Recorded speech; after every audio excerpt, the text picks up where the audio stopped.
Or halfway there. Yeah, halfway there. Okay, great. So YouTube, okay, we'll give it 2 more seconds and then we'll go ahead and get started.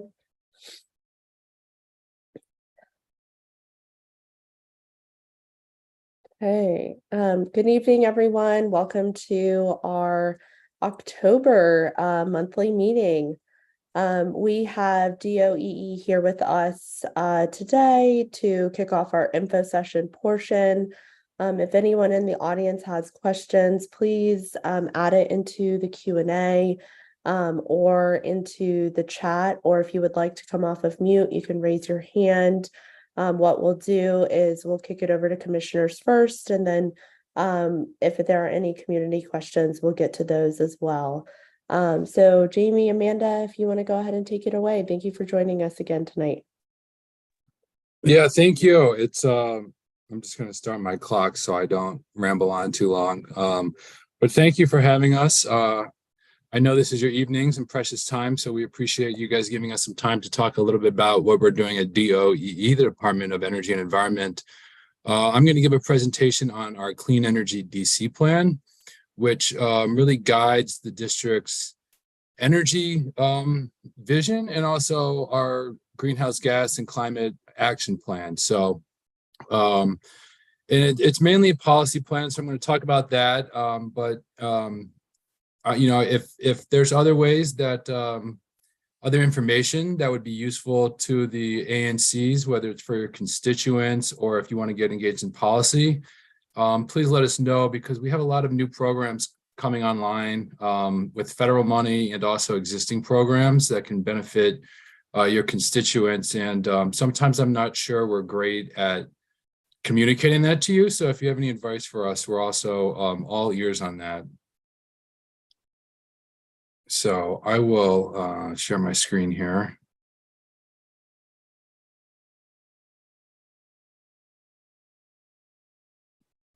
Okay, and so I might go over a few slides rather quickly because just in the matter of time, but I'll share these slides, and so I want to include the information so you can take a look at it later. Before I talk about what's in the plan, I think just a little context is good. The district has ambitious climate goals, although they're largely in line with what we see at the national level and also what the UN's saying. But climate change is a big issue and all the goals are ambitious. And in 2023, the council passed the Climate Change Commitment Act, which says we have to be carbon neutral by 2045. So what that essentially means is we have 22 years to get off fossil fuels, gasoline for our vehicles, electricity that comes from fossil fuel power plants outside of the district. And most of us, or at least half of us, cook and heat our homes with gas. So it's really a transformational change. And this slide shows a little bit of where emissions come from, which is important, you know, for us when we think about which sectors we should target. This is why we target some sectors in particular with a lot of emphasis and others not quite as much. The majority of our emissions and energy come from the building sector. That's about 75%. So powering your homes, heating your homes, followed by transportation, and that's mainly gasoline, so your vehicles, small vehicles. And on the right, it shows by energy source. So electricity today is still the majority of our emissions. About half of our emissions come from electricity. That should get cleaner. And then about a quarter comes from natural gas, usually piped to your homes for heating is another major chunk. And then finally, gasoline. So again, gasoline's for smaller vehicles, it's not diesel. And so this is a lot of our emphasis in terms of our policies. Just in terms of why we need a plan, this is, a lot of you probably know this, I'm going to be repeating myself, but we do education as well. Reducing greenhouse gas emissions from fossil fuels will lessen the impacts of climate change. In DC, I think we're starting to feel climate change more acutely. This is a picture of flooding from multiple years ago. I made this slide before there was another tragic flooding event. And so we're seeing in flooding, we're seeing in heat waves. A lot of people in DC don't have air conditioning. This is a real health crisis if you're at home and we're having 95+ degree days without air conditioning. It's also a public health crisis in terms of the pollution and the air we breathe. So fossil fuels are the driver, the leading cause of air pollution. This summer we saw wildfires as well. But the map of DC shows pediatric asthma emergency room visits, as well as life expectancy. And a lot of that is from, vehicle pollution and other things can really exacerbate asthma, respiratory disease. So reducing pollution from driving will help bring that down, have cleaner air. But also in the home, we're starting to realize that cooking with gas stoves and other combustion in the home can have real impacts on our health as well. And a recent study found 13% of childhood asthma in the US is caused by gas stoves. So we're not looking at electrifying things just for climate change. This has real health impacts on the residents of the district. We also have infrastructure issues in DC, like we do in most of the country. We have old infrastructure.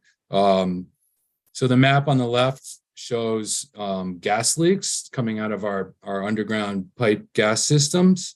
And so where it's purple, that's where the leaks are heaviest. I think Columbia Heights and sort of your area is sort of smack in the middle there. And this has gas leaks are not good for a number of reasons. But when we start looking at the solutions, well, the current solution that the district is doing is replacing all of our pipes. DOE does not think that's a good idea to spend $4 billion, which will be passed on to the customers, to replace a pipe network that we think is not going to be in existence in 22 years as we get off natural gas. So, we'd rather sort of shift to the electric grid and making sure the electric grid is ready to handle all the new loads that are going to be coming on. And what I mean by that is, as we have more electric buses, electric vehicles, electric heating and cooling, our grid will need some upgrades to be modern and be able to handle that. We need more renewable energy.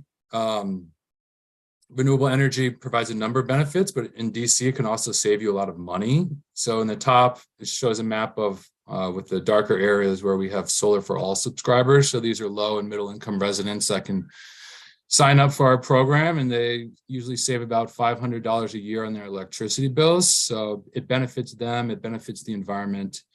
And then on the bottom is just in that blue box, that's market rate. So if you don't qualify for our low and moderate income programs, but you have a flat roof or a roof that gets good sun and you want to put solar on your roof, in the district, it's actually the best deal anywhere in the country. It usually pays itself off in 5 years. And then after that, you're really just making passive income because you're essentially getting free electricity. And so it's a great investment, really, if you're going to be in your home for multiple years.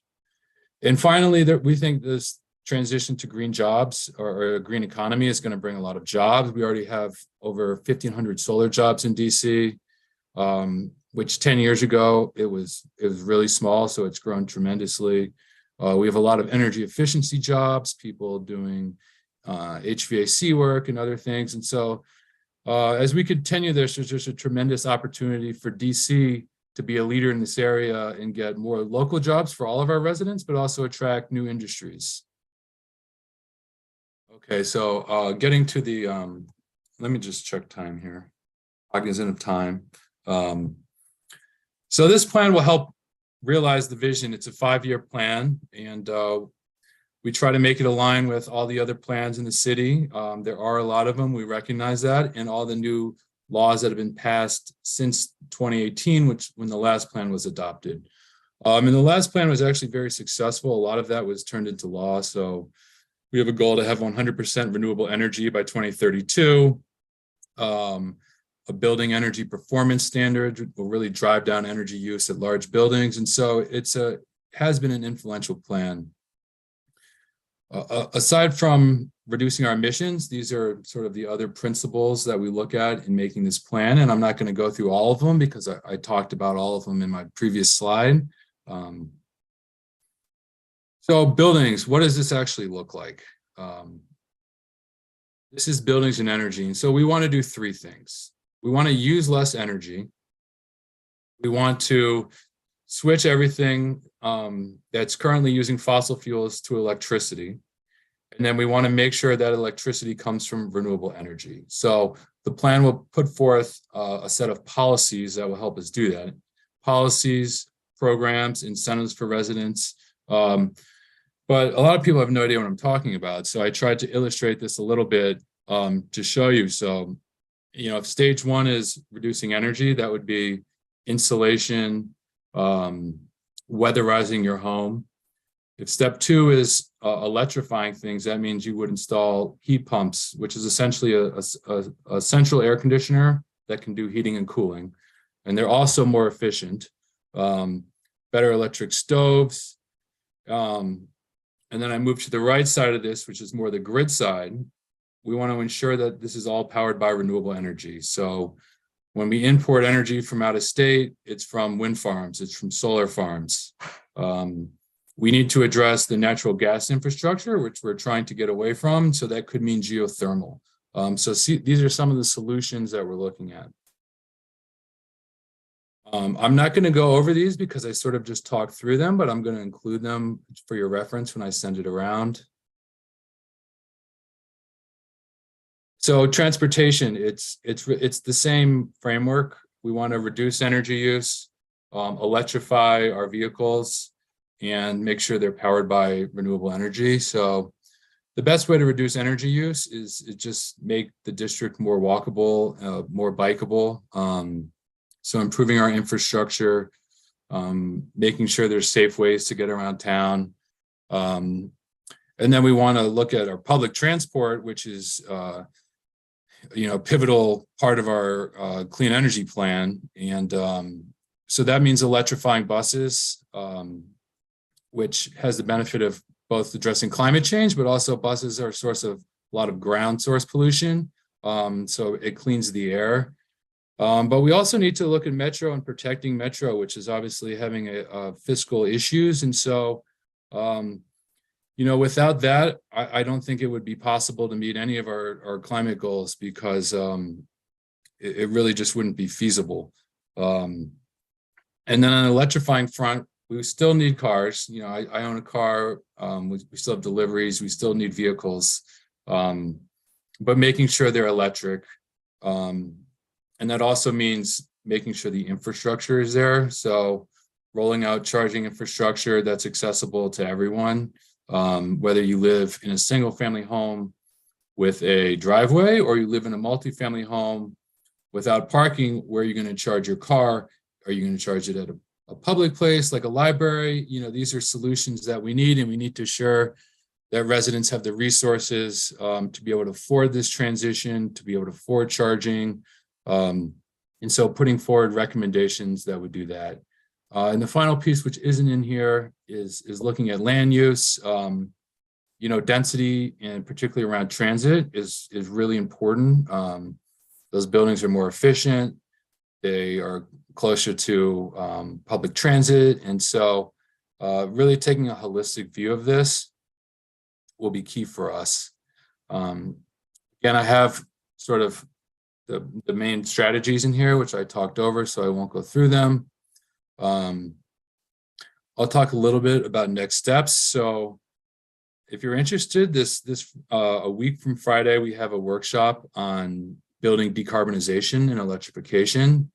So how are we going to make this transition to all electric homes and buildings? And I have a link on the final slide. We're also going to be releasing a more detailed draft so you can see the specific policies, and we'll have a workshop on that as well.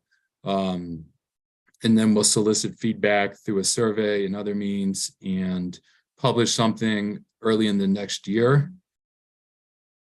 I'm not going to necessarily go through these. This is just to highlight, we have a lot of programs now. for residents, particularly low income, on bill assistance, making your home more efficient, our Solar for All program, which will save you money on electricity. And soon we'll have 60 million in federal dollars to do building electrification. So making homes more efficient and all electric. And, we'll be looking for partners in that as well. And it's a good opportunity for residents. And then there's just some incentives for all of our residents. I talked about solar. The DC Sustainable Energy Utility provides rebates if you're buying new appliances, among other things. And also the Inflation Reduction Act has a lot of tax incentives for anyone. And so if you're thinking about, changing appliances or doing a renovation, you're almost certainly eligible for thousands of dollars in support to help you do that. So final slide is the hub for this project is our website, which I don't know if I included the actual web address on here, but that QR code will bring you there.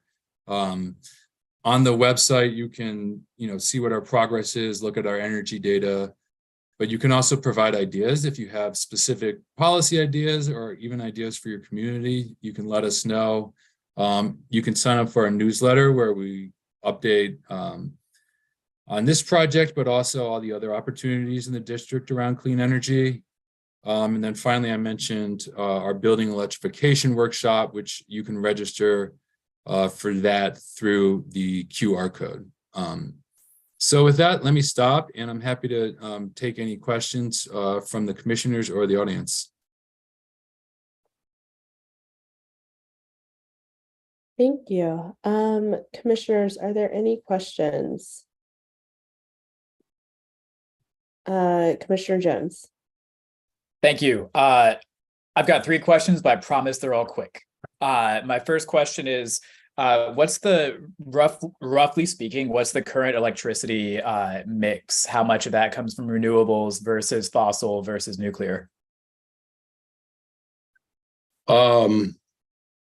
Well, so on the regional grid, I think, I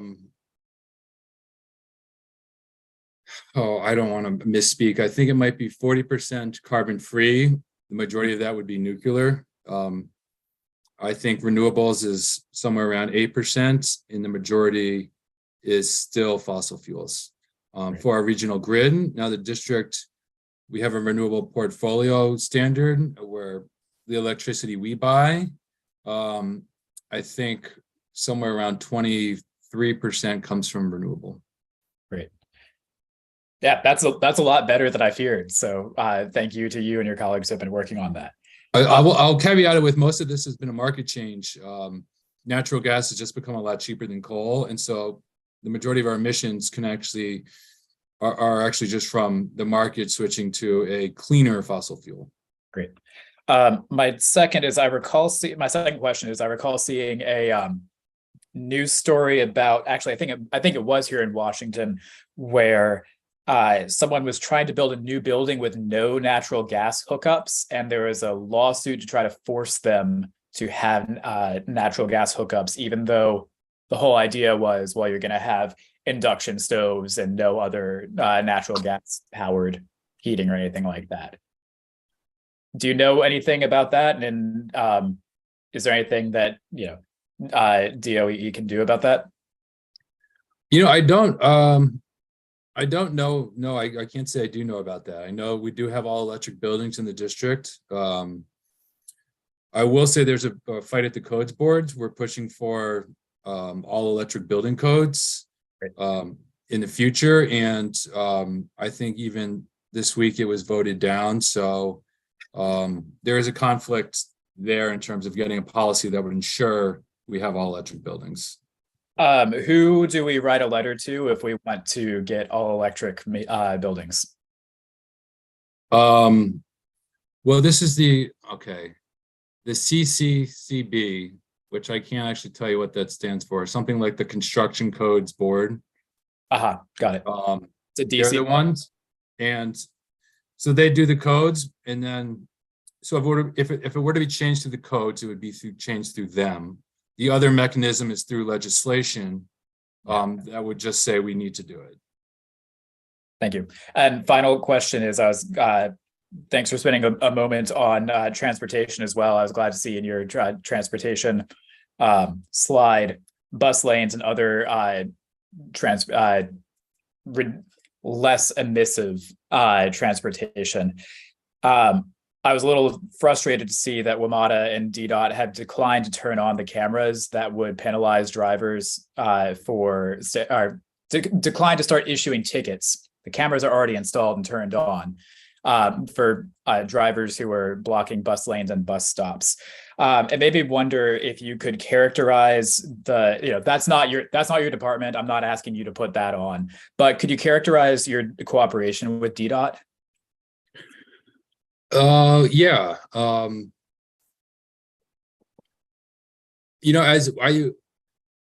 I think we have quite good cooperation with them. What I'll say is we work mainly with the bike people, the electric vehicle people, and the circulator people. So the folks we work with, we get along well with, and we're usually aligned on policy. And we've been working a lot closer with DDOT because they're rolling out a lot of the electric vehicle and charging stuff. And so sometimes we don't see eye to eye on, the location of these things and some of the details, which we're trying to figure out as a city and really everywhere, but we're aligned on needing to get them out there and the importance of them. Great. Thank you. And thank you, Chair Harris, for allowing me to rattle off 3 questions. I'm done, I promise. No worries. Okay, Commissioner Lakatos. Thank you, and thank you for the presentation. Quick comment, question, and the question. I thank you for plugging the Solar for All program. I put a link in the chat, and hopefully everyone can see it. It's available for both people in multifamily and single-family homes, and some of my residents have been able to sign up and save them a lot of money on their utility bills. My question is, I think I passed this over email, but I'm forgetting what it was. When would is this review draft recommendations are coming in October? Okay, I should have just read the screen in front of me. That was going to be my question. Yeah, by the end of the month, we hope to have some draft recommendations so you can see the specific policies we're considering. Commissioner Kinsick. Yeah, hi, Mr. Donovan. Thank you for your time. Great presentation. Looking at that map where there's gas leaks, and I'm definitely green friendly, and I know we need to go that route. But in the population of where we live, with the universities and the schools, and we're of course going to have a great grid of that area that's going to show gas leaks. Also, the building code regulations, they have to be about 18 inches deep. And what's happened over the last couple of years in construction, a lot of these contractors have just done the bare minimum, 18 inches. So have they thought about looking at possibilities of putting sleeving over some of these pipe lanes that are leaking? That might be a simple solution that could make an immediate impact, and then forecast as you're doing for 2045. Thank you. I don't have that answer. I can check with our people that work on gas. The one thing I would say is, our priority is reliability and safety when it comes to the gas. And so these gas leaks need to be addressed, particularly the ones where you have a lot of methane coming from them. And so, we would put forward that you'd repair them with a sleeve or something like that. And you would just replace it where it's absolutely necessary, recognizing, these are 50-year assets or longer. And so if you invest in them and then you're not going to need them, it's a stranded asset. But I can check with them on that.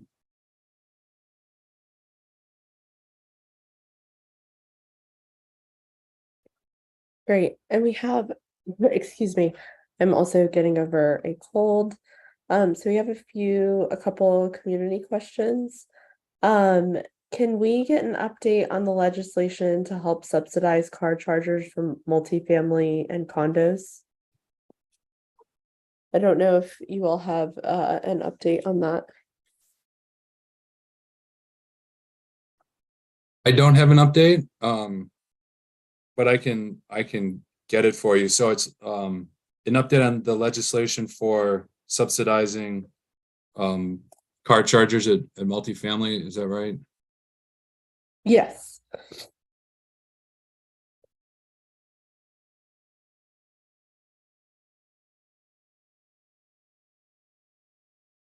Great. And if you can also, and I think you may have done this, and Cedric, I'm not sure if I saw it, so if it was already done, apologies, but if you can go ahead and drop your information into the chat, and then we'll make sure if there are any further community questions, we can, they can reach out directly to you. And then the last question here, are there any efforts to encourage / require Pepco to source more of its electricity from nuclear?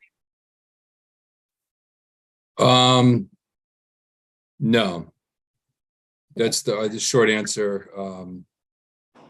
Nuclear is a carbon-free. DC uses, we use about 1% of the electricity on the regional grid. And so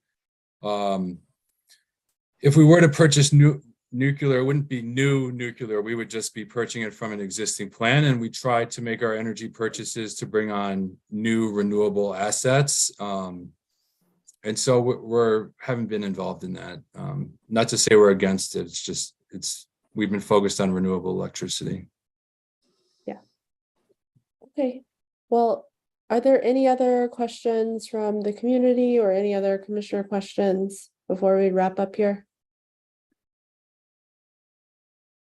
Okay, I am not seeing any, and I'm not seeing any hands raised. Well, thank you so much again, Jamie and Amanda, for joining us and for your very thorough presentation. Really appreciate your time and everything you walked through. This was really helpful. Thank you for your time. Thank you. Okay, we have about a minute here before we kick off. Again, if you're just joining us this evening, that was our info session portion. We are about to get started on our official session. Cedric, if you can go ahead and drop the agenda into the chat so everyone in the audience can see that. And with that, since it's 7 p.m., I call this meeting to order at 7 p.m. Welcome to our October ANC 1B meeting. Mr. Secretary, would you please call the roll? Yes. Commissioner Handerhan is absent. Commissioner Holohan is not present. Commissioner Sycamore. Present. Thank you. Commissioner Lakatos. Present. Commissioner Kensick. Present. Commissioner Fields. Present. Commissioner Harris. Present. And Commissioner Jones present. Madam Chair, with 6 out of 8 commissioners present, we have a quorum. Great, thank you. Commissioners, you have an agenda before you. Do we have a motion to approve tonight's agenda? I move that we approve tonight's agenda. Do we have a second? Second. All those in favor? Have some discussion if possible. I see that items aren't added under the public safety portion of the agenda, and I did send in when our next meeting would be, so I would love to get that added if we can right now, and also an event that I have placed on there. Yes, we can add that, but I believe they weren't added because it was submitted yesterday. That's incorrect. That was sent about 3 days ago. So typically we do ask for updates a week in advance, but Commissioner Jones.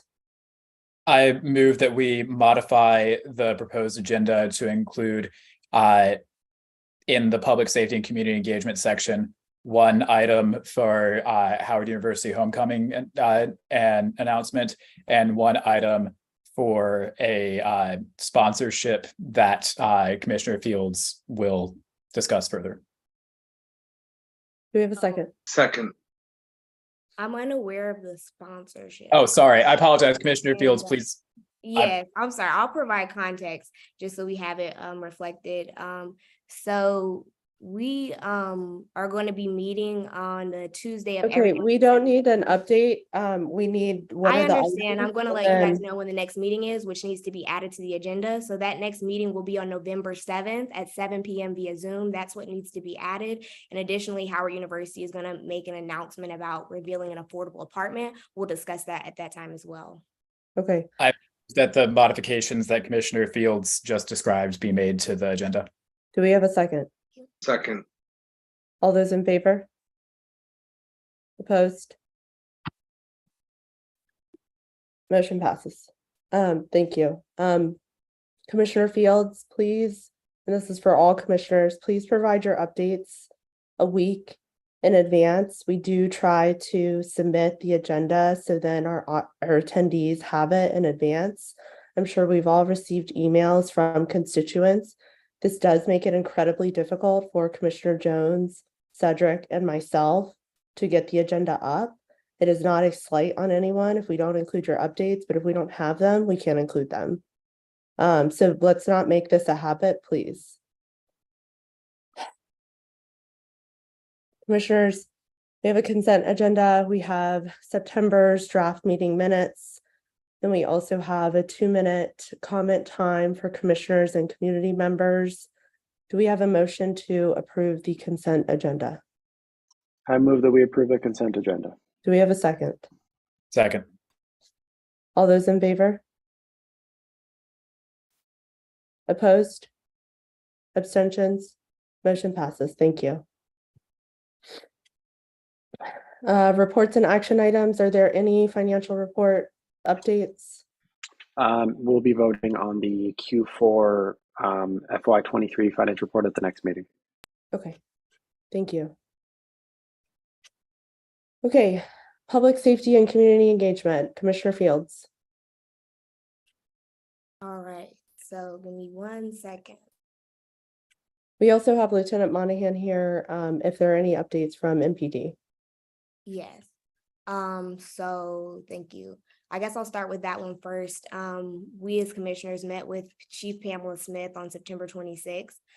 We had a discussion with her about her goals for MPD as we're seeing a rise in violent crime.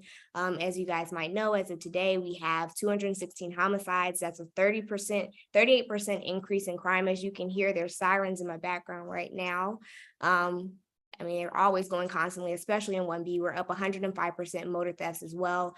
This is something we addressed with the chief and something that ANC 1A has requested to meet with all of the ANC commissioners about to help create some sort of plan for how we're going to implement better public safety. So just wanted to share those announcements. Lieutenant Monahan, of course, could probably add more context to that.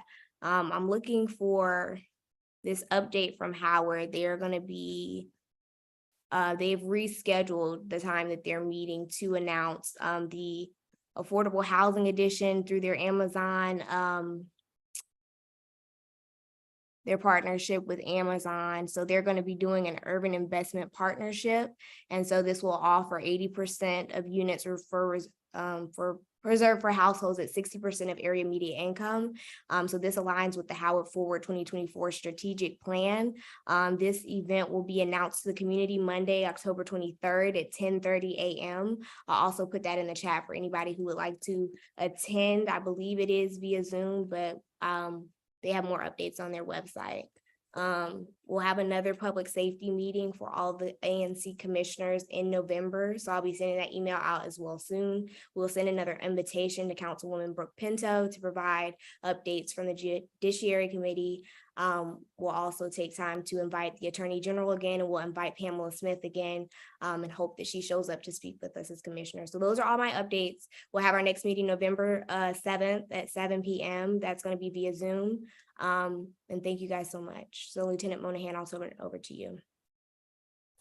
Hello, everyone. I don't have too much of a long update. I did want to just reiterate that there is a citywide, it was previously named the Robbery Suppression Initiative. They've renamed it the Violent Crime Initiative to focus not just on robberies, but violent crime, and that it continues to have a positive impact in this area. We are still seeing a downward trend in violent crimes from the last 30 days and the previous 30 days since the initiative has been started till now. So that's always a positive thing.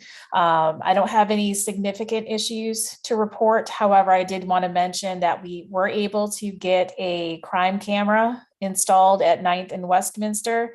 These cameras are very difficult to come by. It is up and operational. For those that are not familiar with our crime cameras, they are not monitored 24/7. The way they basically work is if there is a confirmed violent crime that happens in the area, we have criminal research specialists that are working 24/7 downtown. Once that's been confirmed that the violent crime has occurred, they can then access that camera, go back, review the footage. It helps us tremendously because we are able to get usually very clear video and photographs of the suspect and the offense itself that we can get out to units in the field almost real time. And it helps tremendously with being able to apprehend these offenders. So I am super happy about that, and I hope the residents are too.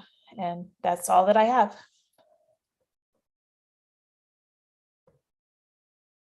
Commissioner Sycamore, and commissioners, can you please raise your actual hand in Zoom? It's really hard for me to see the video hand.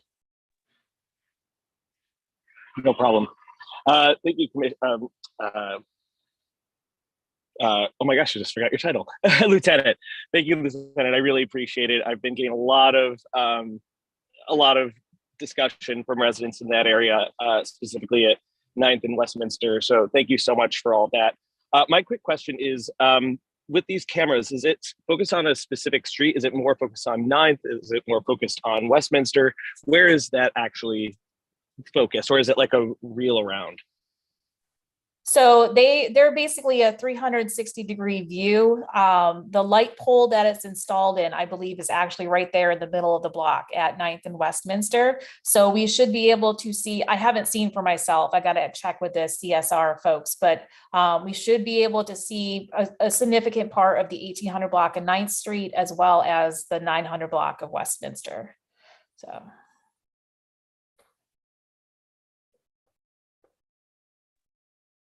Do any other commissioners have any questions for the lieutenant?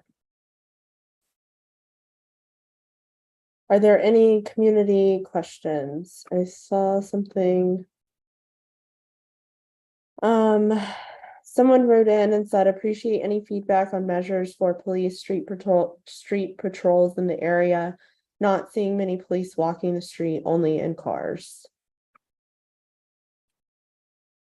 So that is a great comment. As I'm sure you understand, we are suffering a staffing shortage, so we have to use our resources as efficiently as possible. And unfortunately, that means we have to have them in cars because, you know, we have units that might have to respond from one area of the district to the other area of the district as quickly as possible. We do have several mountain bike officers that we deploy on the evening tour of duty. And when there is an overlap between our evening shift and midnight shift, this is typically between 9 p.m. and 11 p.m. We try to put them out on foot there because we have a surplus of officers working. But like I said, we're kind of constrained by how we use the manpower that we do have. Thank you. And I'm seeing the last question here before we promote Mr. Frank Chauvin. Someone just asked, is there any way to contact you? Can you put your information in the chat and then we'll pass it along? Yes, absolutely. I'll drop my contact information in the chat. Contacting me directly, please just keep in mind that I do work the midnight shift. So that is going to be overnight. If you email me or call me during the day, you may not get an immediate answer, but I do try to answer any questions within 24 hours. Great, thank you. And then are there any updates on recruitment efforts? Recruitment is still ongoing. We still have the hiring bonus for new recruits. Our cadet program, I believe, is actually expanding. They just put out a vacancy announcement for a new deputy director. So if you know any high school students that might potentially be interested in joining MPD, you can always steer them towards joinmpd.dc.gov. And like I said, we're always looking for new hires. We just graduated a class, I believe, on Friday. So we've been able to get more officers out there on the street. Thank you.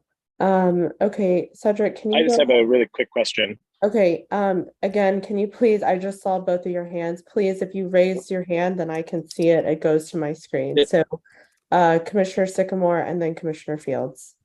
And I'm sorry, just for clarification, so you want the actual raise hand button pushed? Is that Yes, correct? because I can't, Okay, I'm in sorry. my screen, I can't see it.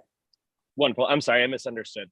And Lieutenant, really quick question. For these positions that are available, are they street patrol or are they just all around office work as well? Can you describe any of those positions that are readily available? Sure. So there's actually two tracks. One is the sworn officer. That's where if you actually join MPD as a police officer, when you graduate the academy, everyone goes to patrol. And it's from patrol that they then can go to these other specialized units like K9, the helicopter unit. They have to test into becoming a detective, but everybody goes to street patrol at first. We do have civilian positions in MPD, and those are through the District of Columbia government. They would apply through there, not through MPD.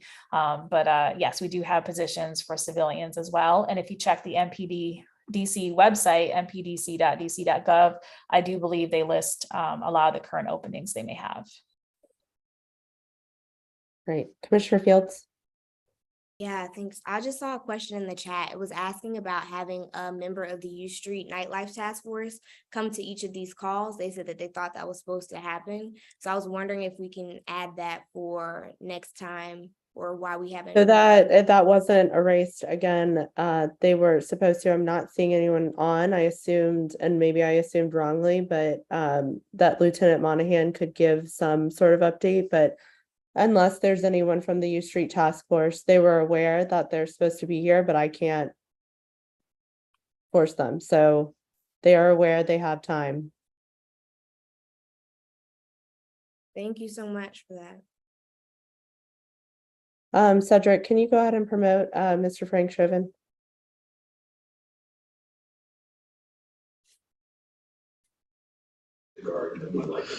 Yes, good evening. Can you hear me? Yeah.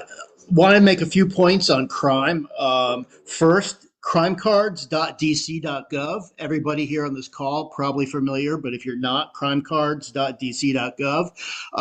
You all will continue to see that U Street corridor has the highest volume continuing for the last year of violent crime and property crime. I like this commission and the committees that make up this commission to take that into consideration when reviewing tavern licenses. Tavern licenses, it is proven, licenses in general and the concentration of alcohol licenses has a high correlation with violent crime and gun crime. So when you vote on this committee, I appreciate you taking that into consideration. Very important to this entire corridor. Lastly, the city paper's coverage of ABR committee,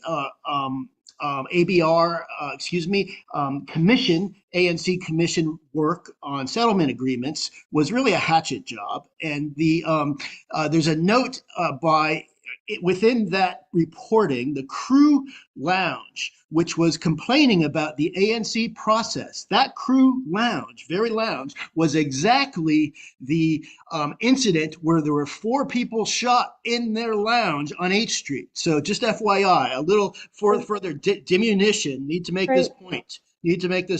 Sable, about Frank, we do, and Frank, we do have time during our ABR section, if that's where you want to mention it. I get the similarities here, but like, we also, as an ANC, we cannot control what the city paper posts. They are a newspaper outside of ANC work. I'm just highlighting. I'm happy to talk a little more in the ABR committee. Thank you. Appreciate it.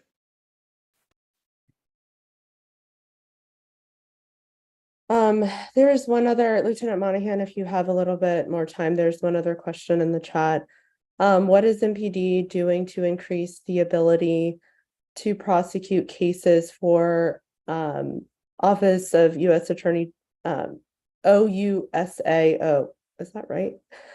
Which has characterized the problem as illegal and unconstitutional police work leading to cases being dropped. And there is one other question, and then we're going, if there are any other further questions, please raise your hand, but we're gonna leave it at that. So the answer to that question is a little bit above my pay grade, but we do work closely with the USAO's office for significant crimes. Obviously, we consult with the USA's office. The assigned and lead detectives work with them directly to make sure that these cases can be papered. But like I said, we continue to make the arrests, and the prosecution decisions lay on the USAO's office.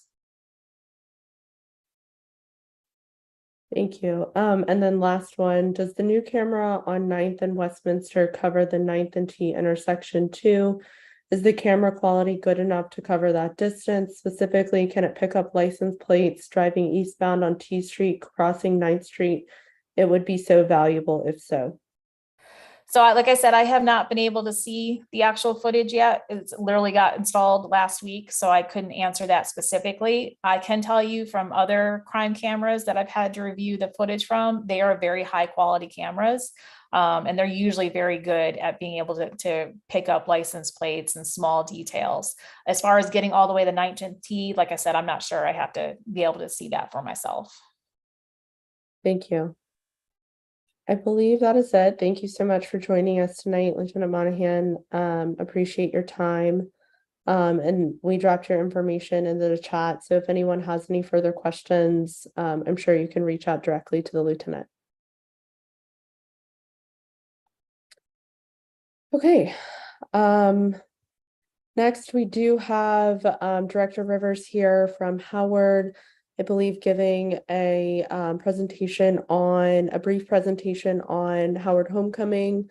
Director Rivers, if you want to go ahead and take it away. I believe you also have access to share your screen as well.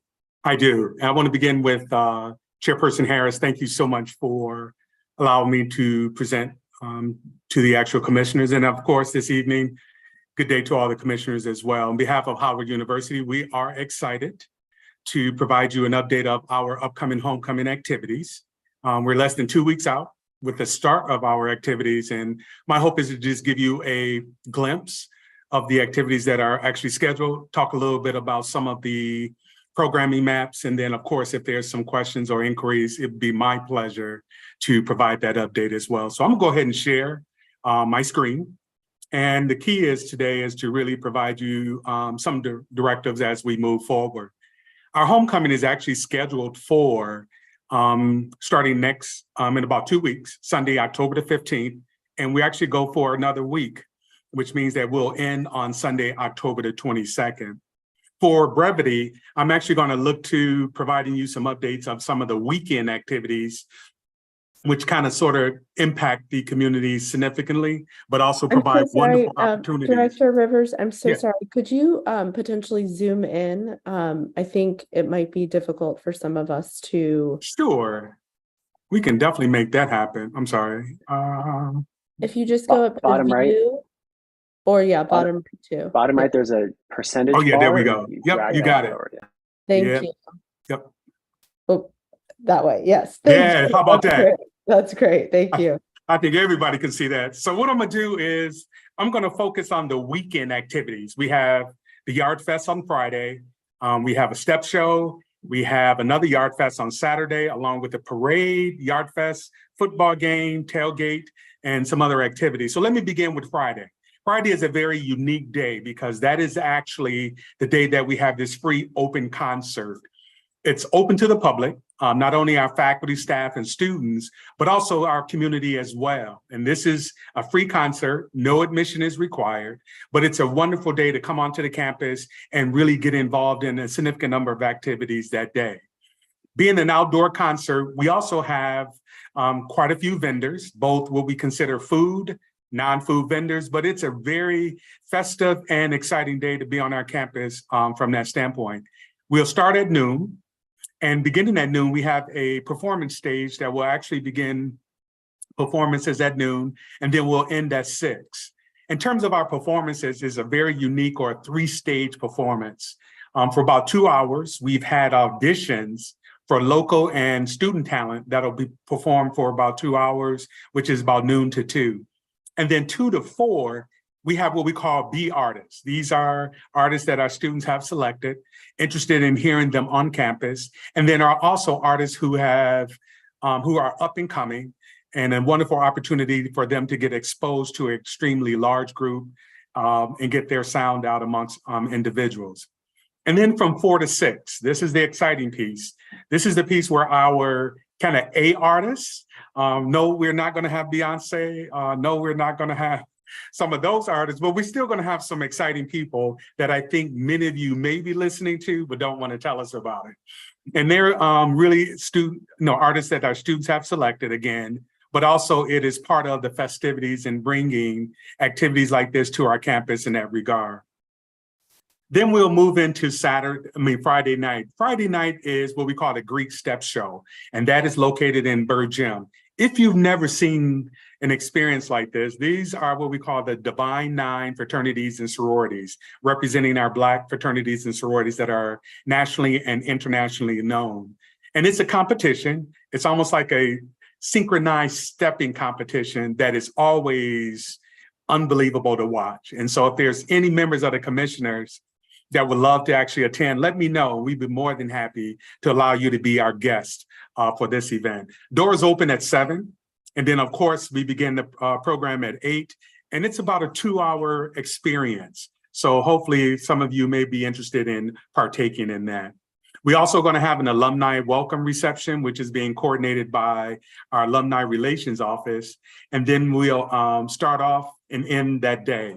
Starting on Saturday is when we get into a long day of activities. And it starts off with our annual alumni tailgate, which is actually in the Howard Center parking lot. This year it'll start at 10 a.m., but we actually ended it a bit earlier this year. And a lot of that has to do with, one, the time change for our football game, which I'll explain later, but then also is just a ideal way of ending an event of this magnitude to give us more time in terms of clearing out the parking lot before it gets too dark from that standpoint. We put on sale roughly about 27 tents. These are usually purchased by our different alums, friends of Howard and students in order for them to kind of have that tailgate experience. While it is a distance from the football field, it still offers that opportunity to partake in bringing out the grills and having the typical cookouts, but then also we provide a DJ that also kind of provides additional entertainment for the event. Without it being said, the parade is coming back. However, please know there's going to be a time change from 9:30. Why is that? I'll explain that in terms of how it correlates with the early start of the football game. And this parade also, early start time is to help us with some of the congestion, as well as limiting some of the congestion within the streets, as well as the traffic as well. Our community parade is always a wonderful addition to our homecoming activities. It goes along the streets of our DC area. And so it's a wonderful way for the community to engage in another parade opportunity or fun opportunity, from that standpoint. And then as we continue through that day, we had Yard Fest number 2. So Yard Fest number 1 was the open door concert, a lot of noise, really festive. Then we turn into what we call the reunion day. So there's no performance on the stage. However, what we do is we actually project the game because our football game is going to be sold out. And so what we do is we provide an opportunity for guests who may not have been able to buy a ticket to the game. You can come onto the yard, watch the game, grab some food from some of the vendors, also engage in some of the other vendors that are going to be on the yard, but still be able to enjoy the festivities of that Saturday. And so that begins at noon, and then we'll end our Yard Fest at 6 o'clock that evening. Now, let me reference a little bit about the football game. Typically, our game starts at 1 p.m. And so this year, we actually starting at noon. Why is that? With our game being televised on ESPN, we now have to start the game much earlier in order to facilitate that telecasting. Nice thing about it being on ESPN is now the game can be seen not only within the United States, across the country. As you know, Howard University has its tentacles all over the world in terms of alums, donors, and relationships. And so being able to them to partake in homecoming is a wonderful opportunity from us from that standpoint. So with the game beginning at 12 and then the gates opening at 10 o'clock, what we have to do is take into account the actual parade lines up along the way or the opening of the actual stadium.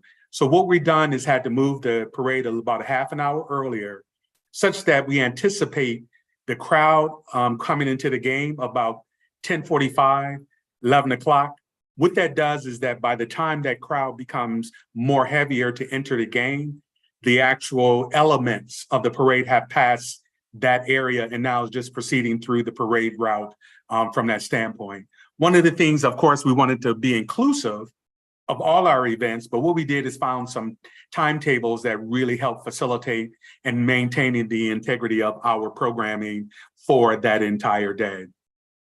The wind down, that's going to be held in Blackburn Center. Again, it's an alumni event that after individuals kind of finish the football game, finish the tailgate, can come over to the Blackburn Center, which is self-contained, for an opportunity to continue to engage from that standpoint. And then when we move until Sunday, we have a couple of events. Of course, our annual call to chapel. We have an alumni brunch that's going to be held at one of our local clubs for the young kids, as they would say. But also on Sunday, we're having alumni jazz brunch, which is actually going to be held on campus, and it's more for the mature crowd per se, a little bit older, but a little bit more slower in pace. And then, of course, that night, we're going to actually close out our homecoming activities with the annual gospel show. So before I kind of conclude in the next 2 minutes, I at least wanted to open up and show you a couple of the maps to kind of give you a perspective what it looks like or going to look like on our campus during the actual homecoming. And so this map here is really kind of detailing, as soon as that kind of clicks, this map here kind of details exactly the yard. Remember, I was telling you about the performance stage. Rivers, we're not seeing the map right now. It might be in another, you might have to stop sharing and then reshare your screen again. Okay, let me do that. And if there are any questions from the community, please raise your little hands. Commissioners, if you have any questions, also please use your Zoom hands, not your actual hands, because then I can see it better. Thank you. Chairperson Harris, can you see this map now? Yes, thank you. Awesome. So if you look in the center portion, you'll see a lot of little green squares. You see a lot of little blue and green, blue and some browns. That is what we call the main yard. That is the upper quadrangle of Howard University's campus. And that is where the crust of all of the, what we call Yard Fest activities will be occurring. And so you would just enter the main yard. Again, there's no fee to enter and is open to the public to engage and enjoy yourself on Friday and Saturday.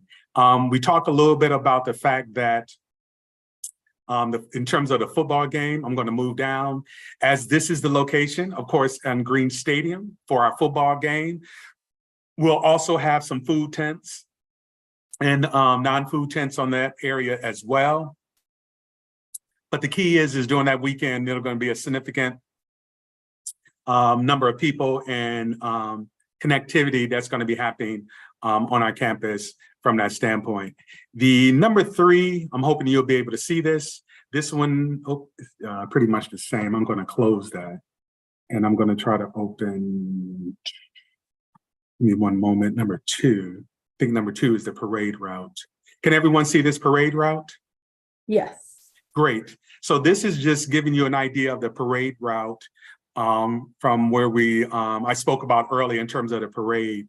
When we spoke about the reason why we got to start earlier, if you notice, this is the main opening for the for the stadium.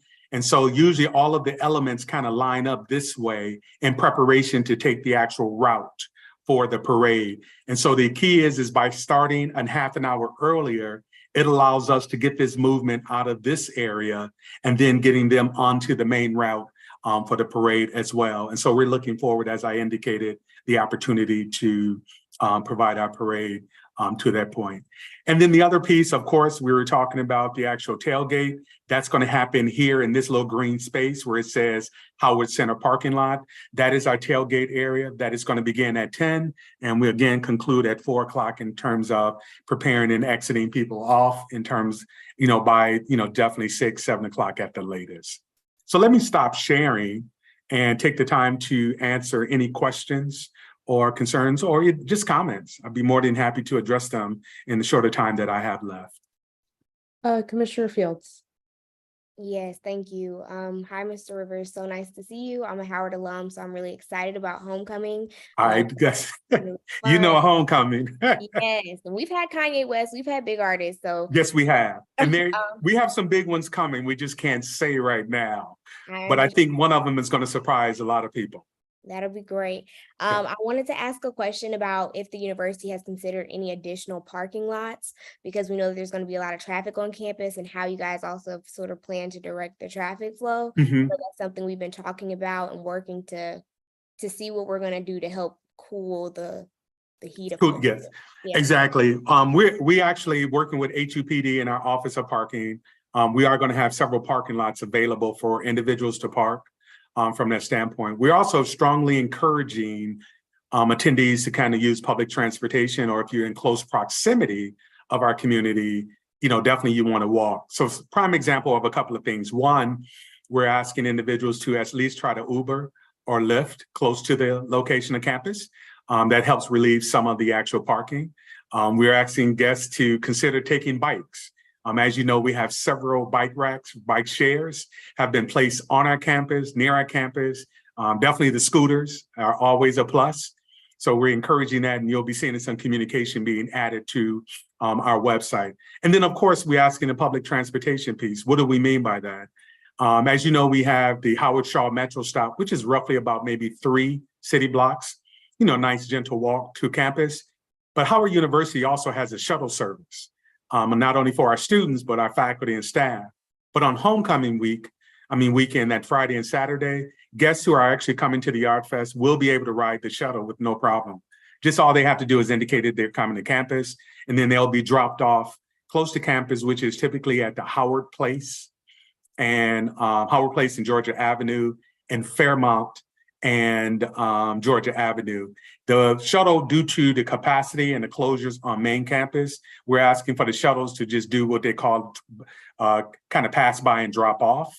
That way it's easier for them to transport and move through from that standpoint. But what we're going to be doing, Commissioner Fields, is really encouraging many of these what you call arrival opportunities, and then also posting them on the website so people are aware what's going to be available and what's not. Most of our what we call ancillary parking lots will be available to park free, but the key is that they do fill up quite a bit. But again, I think the key is that as you get closer to campus, you're going to realize the parking spaces are not as readily available. So you do find quite a few folks who actually find distance parking and then actually walk to campus from that standpoint. So yes, definitely appreciate that question. Thank you. Commissioner Sycamore. Hello, can you hear me? I can hear you, sir. All right, Mr. Rivers, thank you so much. I've been in this area for a long time, so I'm always looking forward to Howard Homecoming. One of the things that I would like to ask you about, so my commission starts just across the street from the Whole Foods, as you can see behind me. So one of the biggest concerns that a lot of my constituents, a lot of my neighbors have for Howard Homecoming is people defecating and relieving themselves in our alleys. And there's a lot that's been going on with that, and some vandalism as far as like some of the people's front yards and things and backyards as well. I was wondering if there's any sort of stepped up enforcement, or if there's any sort of coordination with MPD, with Howard University's police to try to mitigate this type of situation. Yes. Oh, Commissioner Sycamore, I would have to say yes, yes, and yes. As you know, we do have a significant partnership with the MPD. They're definitely part of our patrol. In regards to providing supplemental services for homecoming. The other thing that we're doing, Commissioner Sycamore, is that we're going to be adding some other what we call walk around security measures. These are typically what we consider like if you go into the ballpark, if you go into some other activity, you'll see a lot of security that is not armed, but providing what we call ears and eyes with walkie-talkies. And so just having them walk around in those areas and being very cognizant of those aspects, it deters a lot of that. We recognize, some of the issues with crime that is happening in DC. We recognize being the fact that in an event of this magnitude, and let's be realistic and be honest and transparent, it will attract that kind of individuals. And so what we're doing is we're preparing ourselves fully to understand and know what that impact will be. But I think the visibility, not just being in the cars, but being out on the scooters, walking around, is going to be a significant impact. So what we're doing is that working with our chief of police and working directly with MPD, we're building an even stronger plan. And based on those comments, this is not the first we've heard of that.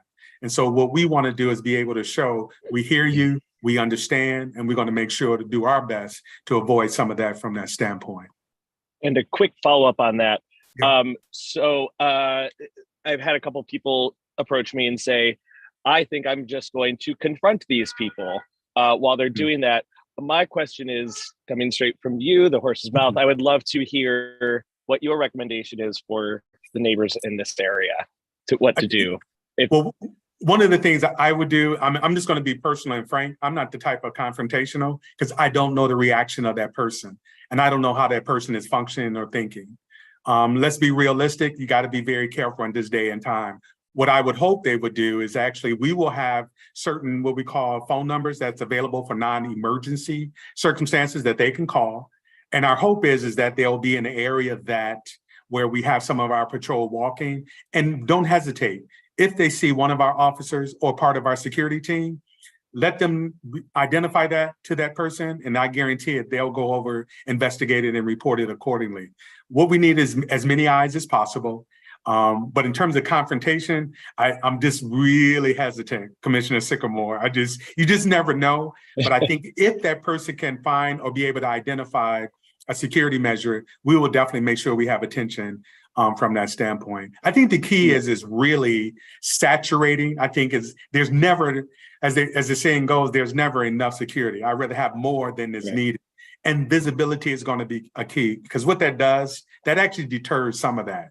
And a lot of times individuals, try to find these little crooks and crannies. But I think the key is that a lot of our events, we're trying to avoid and actually close prior to it becoming very dark, but also realizing as the darkness kind of falls on us, we need to be aware that those individuals are going to be and kind of still stick around from that standpoint. Definitely hear you loud and clear, for sure. Yeah. And we'll make sure we translate that. And would you mind just putting in that phone number and or email how people could possibly report that? Do you have that information available? If you have it, if you could put it in the chat. If I don't have it now, but what I will do is I will send it along with what we call our community HUPD officers. But I'll make sure you somehow, some way, Commissioner Sycamore, you'll have that information within 24 hours, both in terms of HUPD's what we call non-emergency line. And then also we ask everyone, periodically check our website, because we'll be updating it with what we call kind of arrival, participation, and departure kind of document. Someone just put it up. Thank you so much, Commissioner Fields. That will help guide others and provide that same information as well. You're the bomb. Thank you so much. We want to make sure. I mean, the key is the community is part of us. We are part of that community. And I think it's important as we extend ourselves and our tentacles and invite others in, we want to make sure we maintain that relationship in a very positive and cherishable way. I think something else that's probably important is it's probably important to keep in mind that just because Howard Homecoming is happening, that it might not be stemming from Howard Homecoming. So urge that, yes, you can reach out to Howard Police. You can also reach out to MPD if you do see something, but just maybe don't make that assumption because you don't know. So appreciate that, Commissioner Harris. Definitely. Commissioner Kinsick. Yes, first off, thank you, Director Rivers, for taking the time and the patience for being on this call. I'm very glad that we're able to get you in because this is very important, to say the least, especially being one of the biggest events all year long.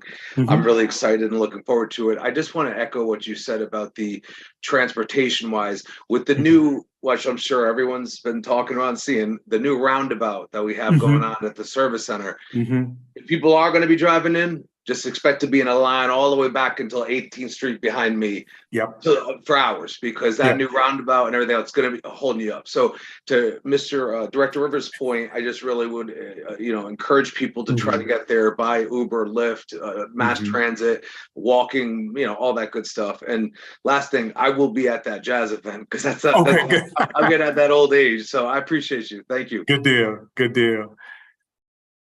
Other questions or comments? Yes. So Cedric, if you can go ahead and take Mr. Patrick Nelson off of mute, but as we're doing that, we did see something come in through the chat.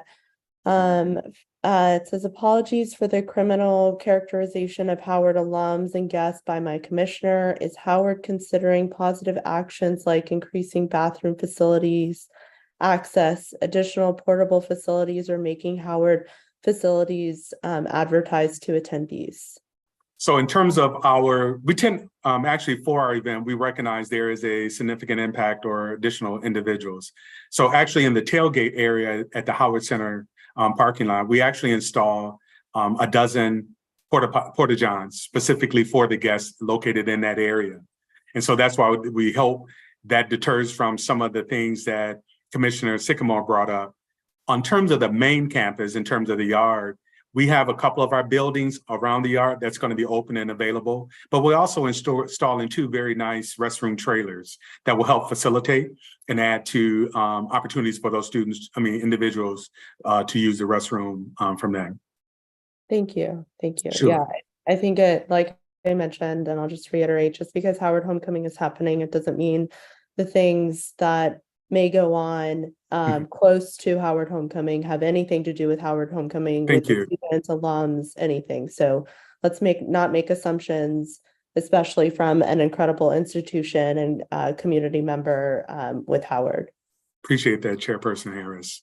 Okay, Mr. Nelson, you, I believe, have already taken yourself off of mute. Yes, thank you, Andrew, for coming to this meeting. As you are well aware, we've met on more than one occasion, and I've lived in this neighborhood for 30 years, so I've been through many, many homecomings.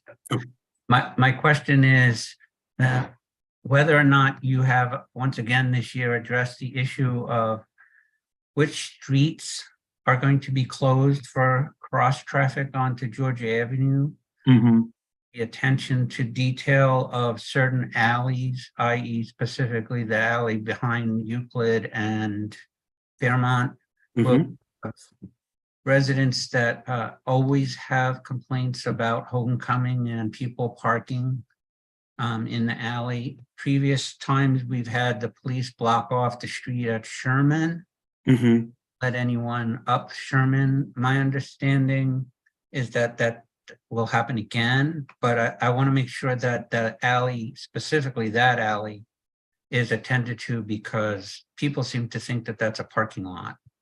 And there's been a couple of years where I had emergencies and couldn't even get out of my own garage because the cars were parking right behind my garage and all along. So I want to just make sure that you guys are working again with MPD to make sure that that is attended to, since that street, usually Euclid is closed off, and I'm not sure whether you're closing off Fairmont also, but.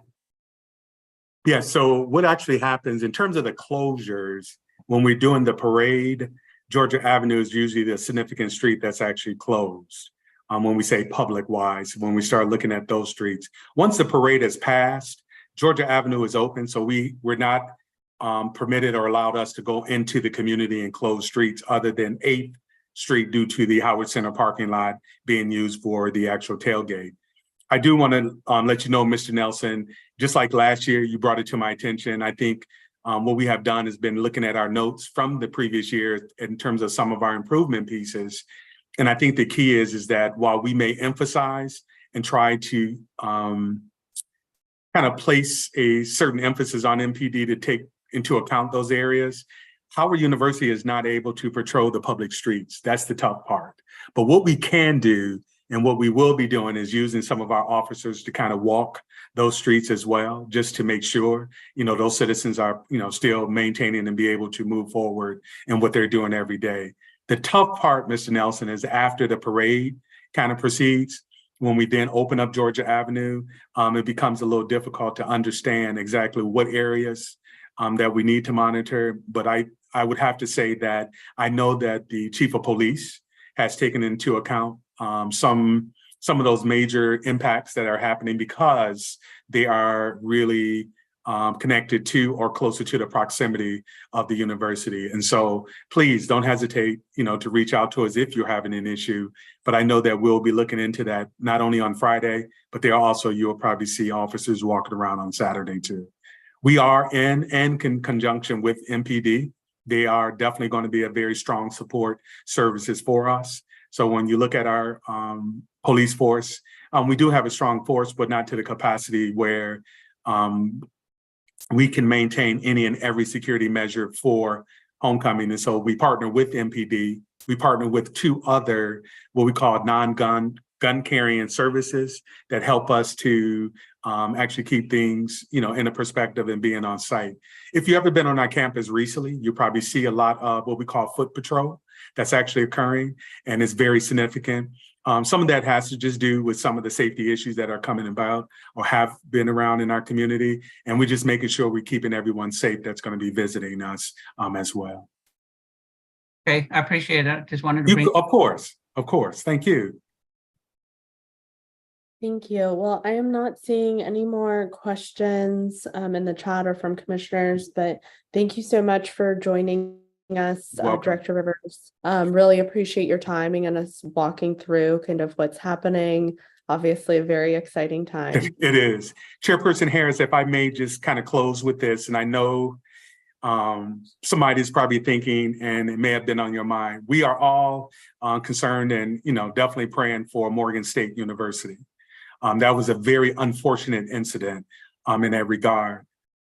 Did that affect us? Immediately. I think when we heard about it or it became public that night at 9 o'clock, the president of the university, Dr. Ben Vinson, actually pulled together his cabinet and the actual police department and MPD and began discussing how do we increase our capacity in terms of maintaining our security measures. So I want everyone to be assured we didn't take that incident lightly.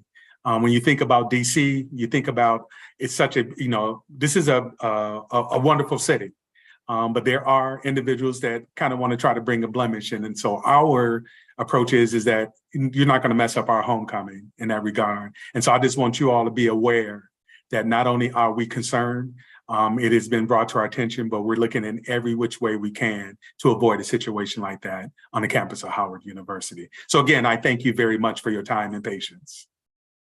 Thank you so much. Take care, everyone. Bye. Moving on to zoning, preservation, and development, Commissioner Jones. Thank you. Give me one quick moment. All right. Thank you. At our meeting in September, we discussed one potential development that is at 1235 W Street Northwest. The applicant is proposing turning the property into, I believe, 4 dwelling units. One moment while I get my documents up.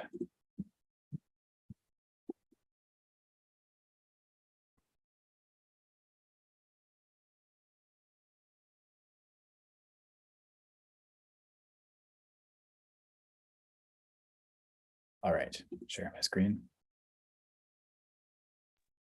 That 2 minutes is clicking. Yep, glad that it only applies to comments, not presentations. So here we go. This is the site at 1235 W Street Northwest. Currently, this is what the property owner would like to do is split it up into basically 4 small one bedroom townhouses. My understanding is that this would be a by right project, so this is not seeking any zoning relief. There is historical relief that they're looking for. So give me one moment, so I'll find the next file.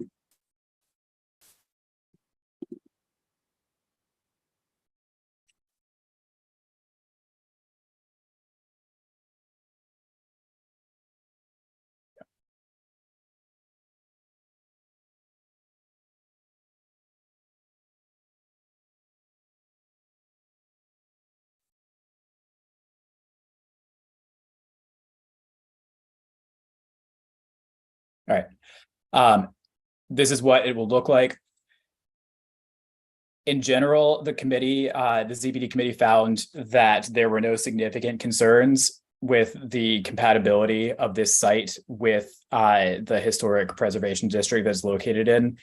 In general, the ZBD committee found that the efforts that the applicant has taken to fit this, the proposed redevelopment of the site with its historical use, which is as a corner store, that was appreciated. You can see there's a couple of big bay windows that match the historical use of this site. The ZPD committee recommended by a vote of 3-0 with 1 abstaining that the ANC support the application at 1235 W Street Northwest, which is requesting the concept and massing approval, with the caveat that further refinement of the new bay windows be continued with Historical Preservation Office to meet the historic preservation approval. Essentially, the bay windows that I showed you a second ago, there's some question about whether the bottom of them ought to be glass or ought to not be glass. I can get into that further if the commissioners are interested, but the conclusion of the ZPD committee was that ought to be determined with the Historic Preservation Office. The reason that there was 1 abstention on this was that at the time, the applicant was not able to provide letters of support or to confirm that all immediate neighbors had been fully informed of this. Since then, I have received at least 4, maybe 5 or 6 emails from neighbors in the general area expressing their support for this, and another one demonstrating that a neighbor in an adjacent property is aware of the proposed changes and at least did not raise any issues with it. If there are any neighbors who are concerned about this present, especially any adjacent neighbors, please let me know. But otherwise, I move that the full ANC support the application at 1235 W Street Northwest, requesting concept and massing approval, again with the caveat that further refinement of new bay windows be continued with the Historic Preservation Office to meet historic preservation approval. We have a second. Second. Discussion. Commissioner Sycamore.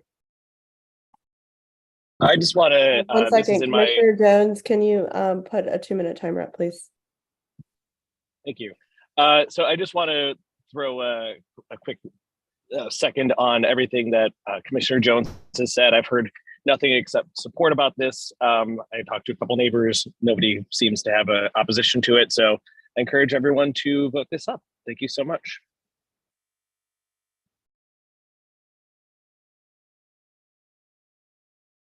Any further comment? All those in favor?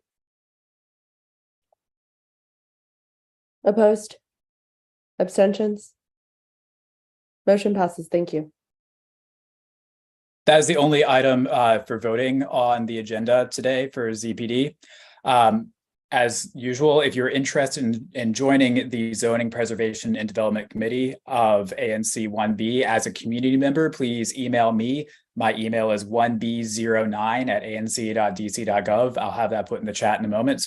Our next meeting is a week from today on Thursday, October 12th at 6:30 p.m. via Zoom. Thank you, Madam Chair. Thank you. All right, next is economic development. We have a committee member here giving economic development updates. I believe it's Mr. Howard Kurtzman. I see you. Are you ready to? Yep, there we go. Okay, Cedric, can you go ahead and promote? Awesome. Hi, Howard. Thank you for joining us and giving the Economic Development Committee updates. Sure. Can you hear me? Yes. So, normally Commissioner Handerhan would be doing this, but he is not available today, and just a few hours ago asked me to fill in. There are two main items to talk about from the committee. One has to do with 1617 U Street. I'm actually not prepared to talk about that, but I understand, Chair Harris, that you would be able to. Yes, so I will provide a very brief update, and I believe there might be some community members here on this, but we won't be taking kind of any further discussion on it because we're not discussing anything. So there will be, the Economic Development Committee will be hosting kind of their main meeting on what the community would like to see in the RFP. So I think that should be a really fruitful discussion. I know that we had previously tried to kind of discuss those matters, but it was a little out of scope for what we were voting on at hand. So I would encourage community members who are interested in 1617 U Street to attend the Economic Development Committee meeting this month. And I believe it's on Thursday, October 19th. Where the committee will be discussing the kind of the ideas that we would like to send, or the committee would recommend the ANC to then send to DMPED of what we would like to see in the RFP. So going to leave it there. I know that this is a sensitive subject. It doesn't mean that I'm shutting it down. The ANC did previously vote on this. So I'm not trying to open up a can of worms here, but please attend the Economic Development Committee meeting on October 19th. Thanks. And the other topic is the resolution on vacant and blighted properties, which the committee voted to endorse and to recommend that the full ANC approve. I can give you some background on that.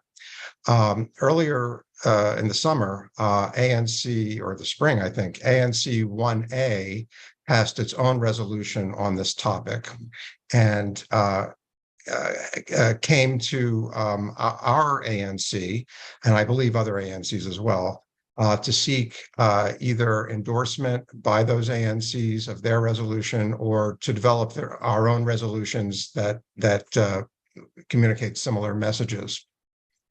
It was brought to the Economic Development Committee. We discussed it, I believe, in the July meeting, and we liked the way that resolution laid out the problem. We had mixed feelings, though, about the solutions that were recommended in the other ANC's resolution. It largely focused on modifying real estate or property tax policies, and the details seemed to us not fully worked out. And but also, more seriously, we thought that the topic needed a broader perspective. It's not just a tax issue, and there are open questions about why do we have so many vacant and blighted properties in the district, what leads them to become that way, and what kinds of policies have other cities pursued, and with what level of success. So we thought a broader approach was in order. The 1A's resolution also briefly called for a task force to develop additional ideas. We didn't really go into any detail about how that task force would work.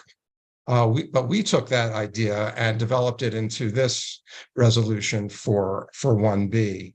And just to review it quickly, we talk about, we lay out the problem and give some numbers to support an understanding of the scope of the and impacts of these properties. We note that the problem has been discussed for well over a decade. And the city has tried a few, the district has tried a few things, but with limited success. And but it has been a source of frustration for residents throughout the district. And so we call for, in this resolution, a task force to be established, a high-level task force to be established that would do a comprehensive study of the nature and causes of this problem, and to look at it from a perspective of broader economic and social factors in the district and in the region, including its relation to economic and social disparities across racial and ethnic groups and across geographical areas, wards, and neighborhoods. And also call for such a task force to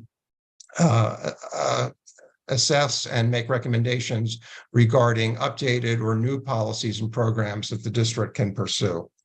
And we talk in the resolution about the membership having community expertise, policy expertise, be familiar with research and the experiences of other cities in the US and around the world on the topic, and to come up with a set of recommendations that then the mayor and the council could assess and hopefully pass some new policies and implement some new programs with appropriate funding and staffing to make some inroads on this topic. And I'll just say personally, whenever I bring up this topic to any resident here in DC, immediately they are very interested in it.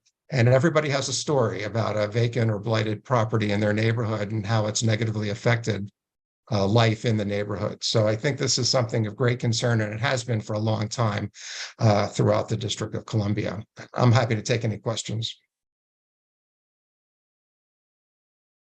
Are there any questions from commissioners? I'm not seeing any. Commissioner Kinsick. Yeah, it's not a question. Again, I know this is not trying to open the can of worms. So make sure if we are going to talk about 1617, are we going to be discussing it towards the end of the meeting, or are we going to not talking about, I just went over it all. We are not talking about 1617 because there's no relevant matters at hand.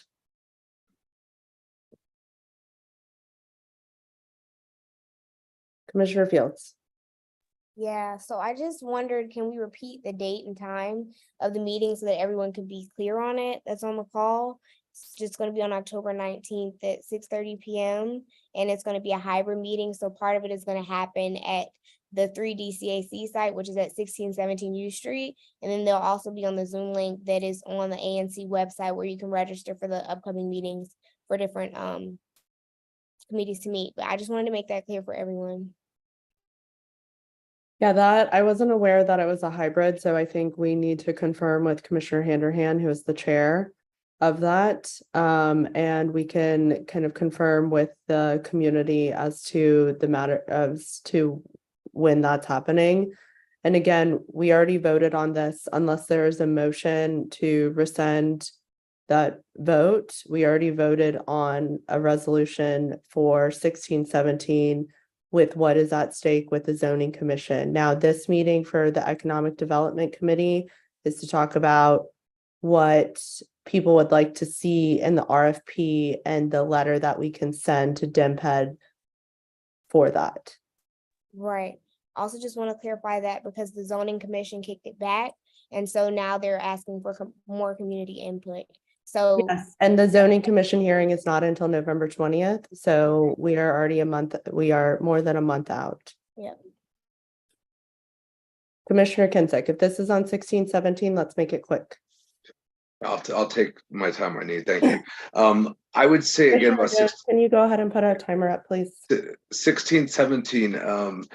Again, we haven't heard anything about the multi-zone. I know that now. I know it's out there. I know that we can do it, Again, this is just for the record. I don't care for tallying up or it's a slam dunk, whatever it may be. People are invested in this and they have a lot to say about it, and I've been hearing a lot of it. So I want to, make sure that that's something that's recognized on camera, but also what we've even said or decided to look into. I mean, have we ruled out split zoning? Has anyone really involved or got involved to ask that? Because I know it's possible. I know that I can verify. Why We we're have choosing not to. asked- Why we we're have choosing not. asked and the zone is not Why we're not. big Why enough. we're. Excuse me. Why we're not like asking the question for that split zoning. Like that's what I'm asking. Thank you.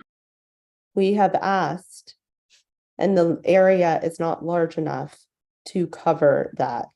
We have asked multiple times, and community members have asked as well too. I'm sorry if that's not an answer you don't like. You are happy. You can absolutely reach out to Office of Planning, or you can reach out to DMPED. This is not a decision that is on the ANC. Commissioner Lakatos. Commissioner Jones, please put a timer up. I'd like to make a motion that the full ANC adopt the resolution before us on vacant and blighted properties. Thank you. Is there a second? Second. Discussion? All those in favor? Opposed? Abstentions? Motion passes. Thank you. Mr. Kurtzman, do you have any other updates for economic development? No, I don't, but thank you for listening to me. Thank you, and thank you for providing the updates. Okay, moving on to transportation. Commissioner Lakatos. Thank you. We only have one item tonight. We didn't have a quorum, so this resolution comes at my recommendation. This is after a student who was practicing at the Cardozo Education Campus was hit by a vehicle at the intersection of 13th and Florida. There's a planned project there that has been pretty held up. So I put together a resolution that basically asks that DDOT expedite the project, which would close the slip lane and would sort of make the what turns be sort of like widened. It's sort of slow down turns, because that was actually where it happened. The person was turning north onto 13th Street. I can put the resolution on the screen in 1 second. So this is the resolution. Let me zoom in a bit. It basically just specifically addresses that there is a project they plan there, that is a dangerous intersection, the incident that happened, and asking the DDOT expedite the installation, and also that they use some sort of more physical elements, not just plastic flex posts. But that's the resolution. I'm happy to answer any questions anyone might have. Commissioners, do you have any questions? Commissioner Sycamore. Commissioner Lakatos, thank you so much for all your hard work on this. This is my commission, and I really appreciate you talking about the flex posts. This is something that's a lot of people have talked about within my neighborhood, and it's not just about public safety, but it's also about school kids' safety as well. So really, thank you so much for all of your hard work, and I hope everyone votes us up. Thank you. Thank you, Commissioner Sycamore. I'd like to make a motion that the full ANC adopt the resolution as presented on safety improvements at 13th Street and Florida Avenue. Do we have a second? Second. Discussion? All those in favor? Opposed? Abstentions? Motion passes. Thank you. As always, if anyone is interested in joining the Transportation Committee, please contact me at 1b04@anc.dc.gov. Our next meeting is next Wednesday, October 11th at 7 p.m. and you can register at anc1b.org. Thank you. Okay. Commissioner Holohan couldn't join us this evening, so I will, since this new license is in my ANC, I will give the update. Unless I know that Frank had some thoughts, but maybe we'll save it after this. We do have, well, okay, let me just quickly give y'all background of this place. It's Voodoo. It's at 1334 U Street Northwest. They are applying for a Class C tavern. It is a new license. I believe it is a continuation, or I could be wrong, and maybe this person who has their hand raised, or maybe not, can provide a little bit more context. It doesn't look like it's the owner. It's the space above the Alchemist. And I'm not sure if the Alchemist is still open. But it is a new license. The committee did not have quorum, so they did not vote on this. I did receive some community feedback that suggested that the ANC use its standing and protest to ensure that the right things are in place, potentially a settlement agreement, but ensuring that the ANC can bring everybody to the table to discuss issues with trash. The alley back there is always a mess. Issues with, potentially noise, because they are seeking a entertainment endorsement. This is a little bit of a different establishment from the Alchemist. So the Alchemist is more of a sit-down place versus kind of a club. But again, it's a new license. So I don't know if there are any questions from the commissioners. I do know the owner of the place because we worked on a settlement agreement for Elements and the Alchemist at the same time. So I feel confident that even if we were to protest, that we would be able to reach a agreement pretty quickly without any kind of issue. Again, settlement agreements, I know that this language is super loaded and seems like that we're trying to shut it down. We don't have the authority to ever shut down a bar or restaurant. That ultimately stems from ABCA. So this is more so to make sure that the many bars on U Street are working harmoniously with the community. We don't put in unnecessary strict restrictions on anyone. It's about trash, about noise levels, making sure there's attentiveness to it. And making sure that they do have the right security protocols, at least talking with MPD, because their security and safety plan should go through MPD, that they have that in place. I see that Frank has his hand up. Cedric, if you can go ahead and take Frank off of mute. And please set a timer, Commissioner Jones. Frank, you can take yourself off of mute.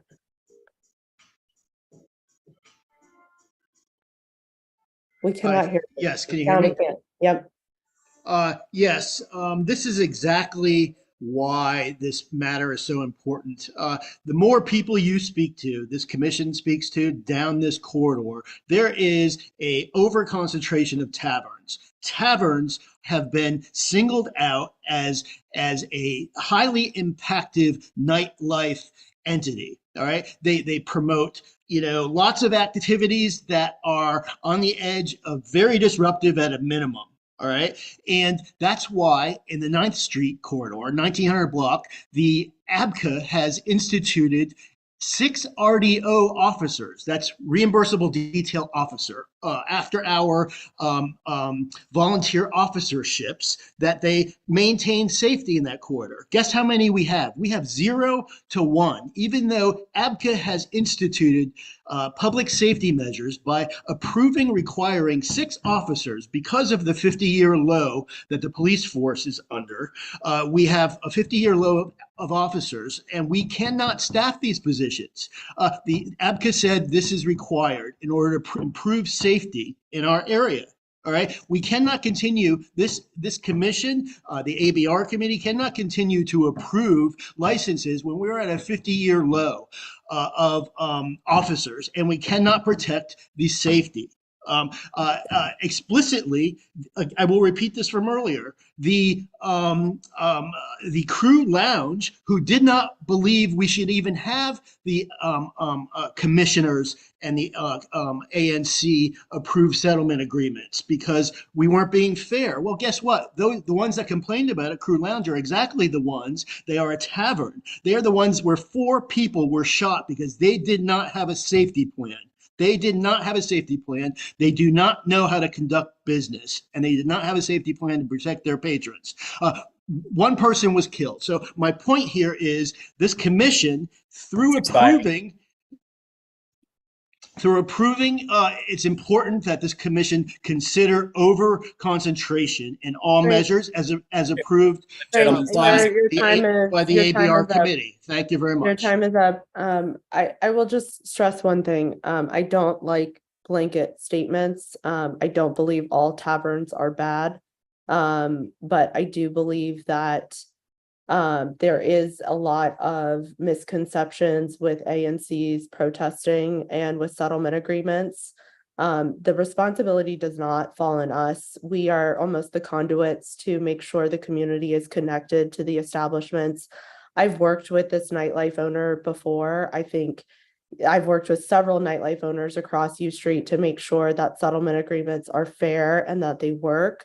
I think there are a lot of nightlife places because we live in a nightlife corridor. And so I think, I don't want to say all tavern licenses are bad, because I don't think that's the case. I also don't think the responsibility ultimately lies upon the ANC. It is with ABCA. They are the issuers of these licenses. They are also the agency themselves need to do a better job at enforcement and following through on the measures that they say they will follow through on. So Frank, I appreciate you talking about this and flagging this. However, I think a lot of this energy needs to be directed towards ABCA, the agency, and ABCA, the board, and we as the ANC will help support in what we can do. But I also don't think every tavern license is bad. Like, I don't think this operator is bad. I don't think any operator goes into it with bad intentions. I think bad things happen, unfortunately, and we have to try to do what we can to help mitigate it and proactively solve it. Commissioner Fields. Yes. I just first wanted to say that Crew Lounge is not on the U Street corridor. It's actually off H Street. So it's affecting a different community. I mean, it's still affecting people, but I think we need to keep things in context, especially when we're talking about them on this call. I would just also like to share Blake Bozeman was another alumni of Morgan State. So again, we send our prayers out to them. That's unfortunate. That's the young man that died in there. And thirdly, I would just also like to ask that we're a little bit more respectful of the time of the commission, especially when you're being asked to stop and you are on a call where things have to run in a business order. So we're talking about conducting good business. Let's also be good stewards of that. And yeah, thank you. Thank you for that, Commissioner Fields.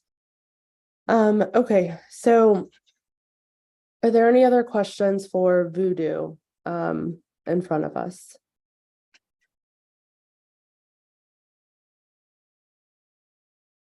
Okay, sorry. Okay, so I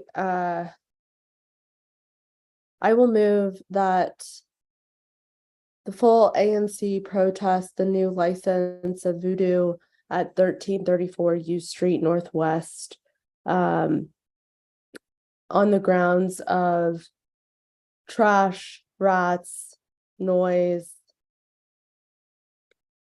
Grease, safety issues, and on the grounds of peace, order, and quiet, and all other applicable grounds. Do we have a second? second. Discussion? Commissioner Sycamore.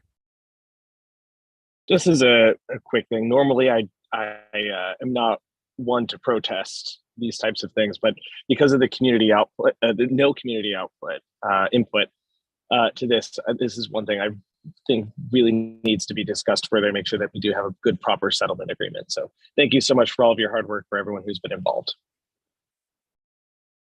Yeah, I've worked with the owner on a settlement agreement, so we'll be able to reach one. And I did get community feedback from neighbors who live abutting the property or close by. Any further discussion? All those in favor? Fair, there's a hand in the chat. I apologize. Okay, Cedric, can you go ahead and take Mr. Mark Busker off of? Hello. Yes, can you hear me?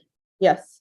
Yeah, I'm sorry. I don't know if this is the right time to bring this up, but based on the fact that it's a community issue, I just wanted to sort of flag. I don't know how many of you are aware of the application for a liquor license for 1901 9th Street.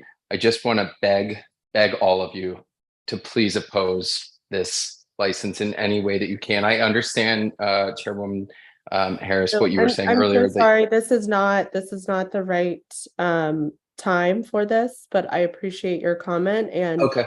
we can absolutely, please email Commissioner Sean Holohan, who I believe is also the commissioner who represents the area, about this, and then I'm sure it'll be a matter discussed at the next ABR meeting. Okay, thanks everyone. Thank you. Okay, all those in favor? Opposed? Abstentions? Motion passes. Thank you.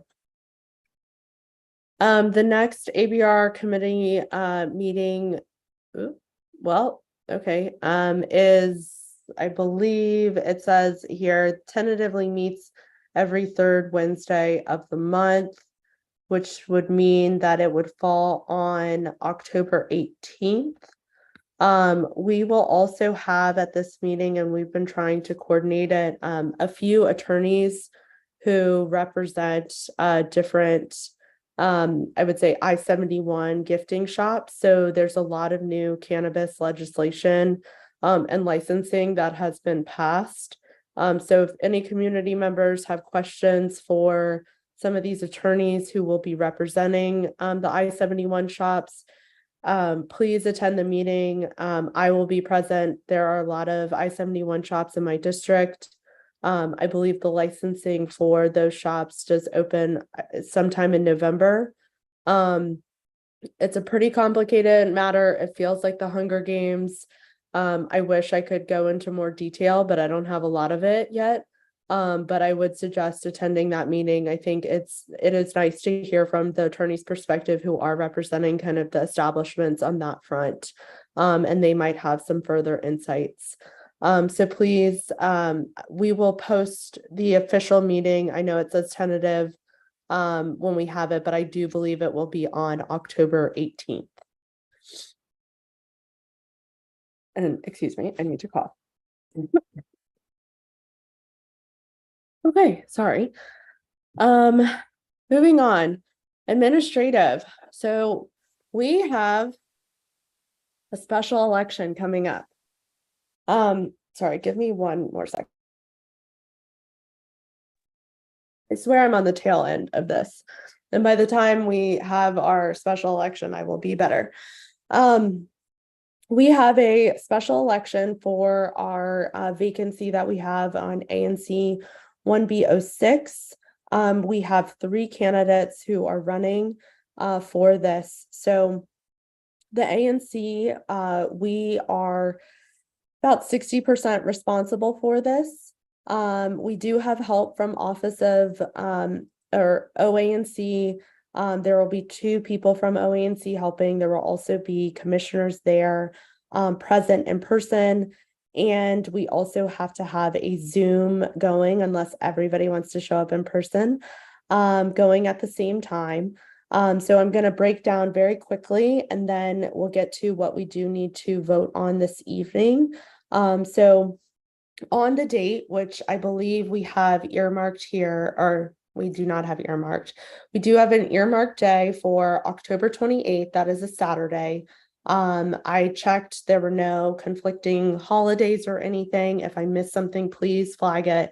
But it was the open day that we have and that Office of OANC has available to help conduct this special election.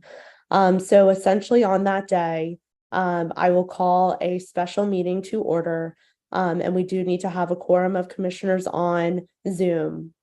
Now, the election will take place over a 4-hour period. You do not need to be present on the Zoom, but you need to be available if there are any questions that come up. You don't have to be on camera the whole time. You just need to have it open. So it'll take place likely from around mid-morning to mid-afternoon. We can confirm the times. From that time, constituents from 1B06 will be able to vote, cast their vote. Now, once that is done, the OANC will count those votes, and then we will sign the resolution, which will essentially elect that person into the vacant spot. Now, this is a special election, but because it's a ANC special election, that is why we are partially responsible for this. So there will be no absentee ballots.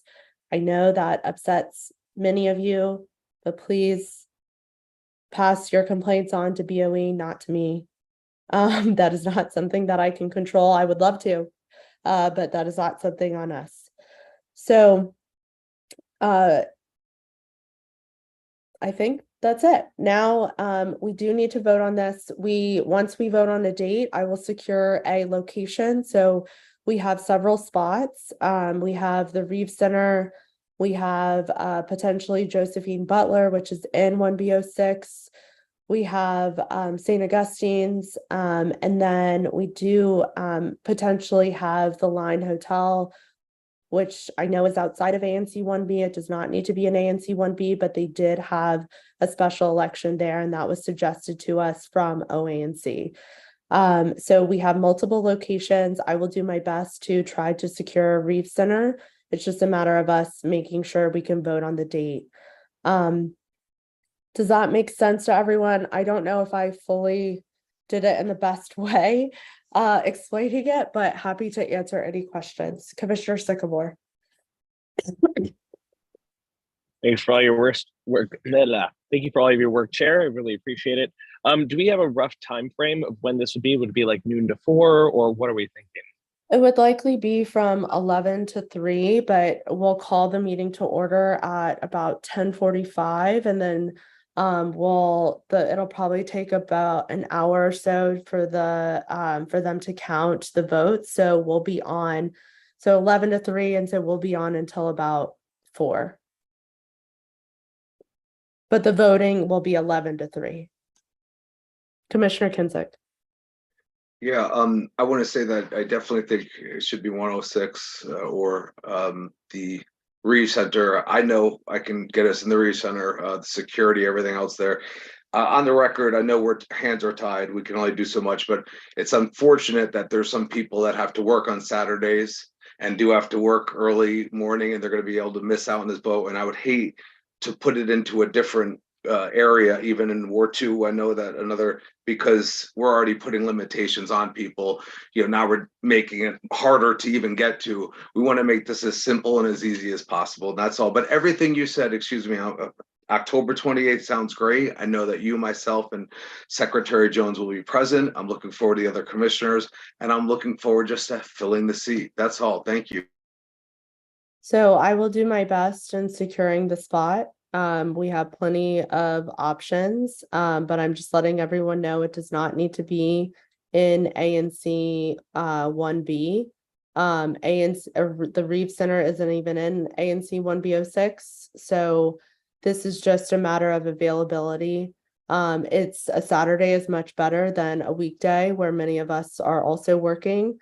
And we would not want this to go late, which is why we're also doing it in the middle of the day. So I'm also going on advice from OANC, who's done this several times over, and I trust their expertise on this. There's a similar question in the chat, and Commissioner Jones, I'll get to you. Sorry, I just popped this up really quickly. Why would we prefer The Reeves Center, I think that's Reeves, rather than Josephine Butler. Just a matter of what we can secure. So the Reeves Center is a district property. We can get better access to that. Josephine Butler is, I believe, federal property. So it just is a matter of, I will reach out once we set the date and then we'll go from there. It's not a preference. It just is what is easiest. Commissioner Jones. Thank you. I have a motion. I move that ANC 1B hold a special meeting to allow for a special election to fill the vacant seat at 1B06 on the date of Saturday, October 28th, from approximate times 10:30 a.m. to 4 p.m. To be held via hybrid means, and authorizing Chair Harris to finalize the location of the physical portion of the hybrid meeting and to finalize the time on that date. Do we have a second? Second. Discussion? All those in favor? Opposed? Abstentions? Motion passes. Thank you. And please, commissioners, if we do not have a quorum, we cannot hold the election. So that means all of the constituents who do not have a representative will go another month or so without a representative. So please make all of your efforts to log in and Zoom. You don't have to keep your camera on, and then log back in when we have to vote on the resolution. Please don't let these constituents go without a commissioner. Especially since we have 3 candidates as well too. But thank you. Sorry, give me one more second. Okay. Moving on to Executive Council Member, Commissioner and Community Announcements. Office of the Council Member. Yep, I see him on. David, could you raise your hand so then Cedric can take you to promote you as a panelist? Cedric, can you promote him as a panelist instead or that should be fine. Hi, David. Thank you for joining us. Yes, thank you for having me and for the opportunity to be here. I'm David Connor T. Marin. I am the council member's communications director, and I don't usually show up to the ANC meetings, but I'm filling in tonight, so thank you for having me. It's pretty late already. I have a fair amount to share with you, but I'll try to share it as quickly as possible. There's a lot to update now that the council has come back into session after the summer recess. For one, the council member will be attending the Westminster meeting next week, the Neighborhood Association, to explain how the performance parking zone for U Street will work and how it will fund a community improvement district. And the council member has said she would be glad to do that for this ANC as well, if that's helpful to you. The performance parking implements a demand pricing. I believe there's something like this around Nats Park and also the Capital One Arena. So the pricing increases when there's a shortage of open parking spaces, and then the increased revenue goes to a dedicated fund for public safety, business, and nightlife management initiatives in the area. This is a lot like a bid, but we can't call it a bid for reasons that I'm not entirely clear on, but it's been the council member has tried to get a bid for that area, and for reasons that I'm not familiar with, it's not possible. So this is a sort of a replacement that will be very much like a bid, just not called a bid. So the allocation in the budget supports the startup costs for the new zone. So now we're in the new fiscal year, we can begin, and then it'll be followed up by legislation and planning to establish the zone itself, including the boundaries, and then the use of the new ongoing revenue source. Also in neighborhood news, council member has restarted some coffee walks where she walks the neighborhood with residents to talk about the issues that we've been working on: trash, rats, crime, etc. We did one in August, starting at TCB and going up Florida and over to Meridian Hill and back down. It was a pretty long one. I think we've tried to shorten them a little bit since that one. And I think at least a couple of you showed up, and I apologize, I forget who. I was at that at the beginning. We also have been working to schedule a 311 walk on Wallach Place. I had to ask, what's the difference between a 311 walk and a coffee walk? And apparently the answer is no coffee. The other difference is that this one's at the request of Wallach Place, and it's about, so I think it's just there. It's not going to be an extended walk, but there will be more coffee walks as well. The council member sent a letter of support. I think you guys know this, in June for the moratorium on the 1900 block of 9th Street Northwest, and also asked the ABCA board to consider pausing all new approvals until it is considered. They took that up. They took up the moratorium, had the hearing. Frank was at that. I know some others were at that. I forget the date, but it was in September. And they acknowledged receipt of the correspondence from the council member. We don't know. We don't have any insight on the timing of when they'll render a decision on that. The council member held a public safety meeting with the U Street Nightlife Task Force recently over at the DCHA building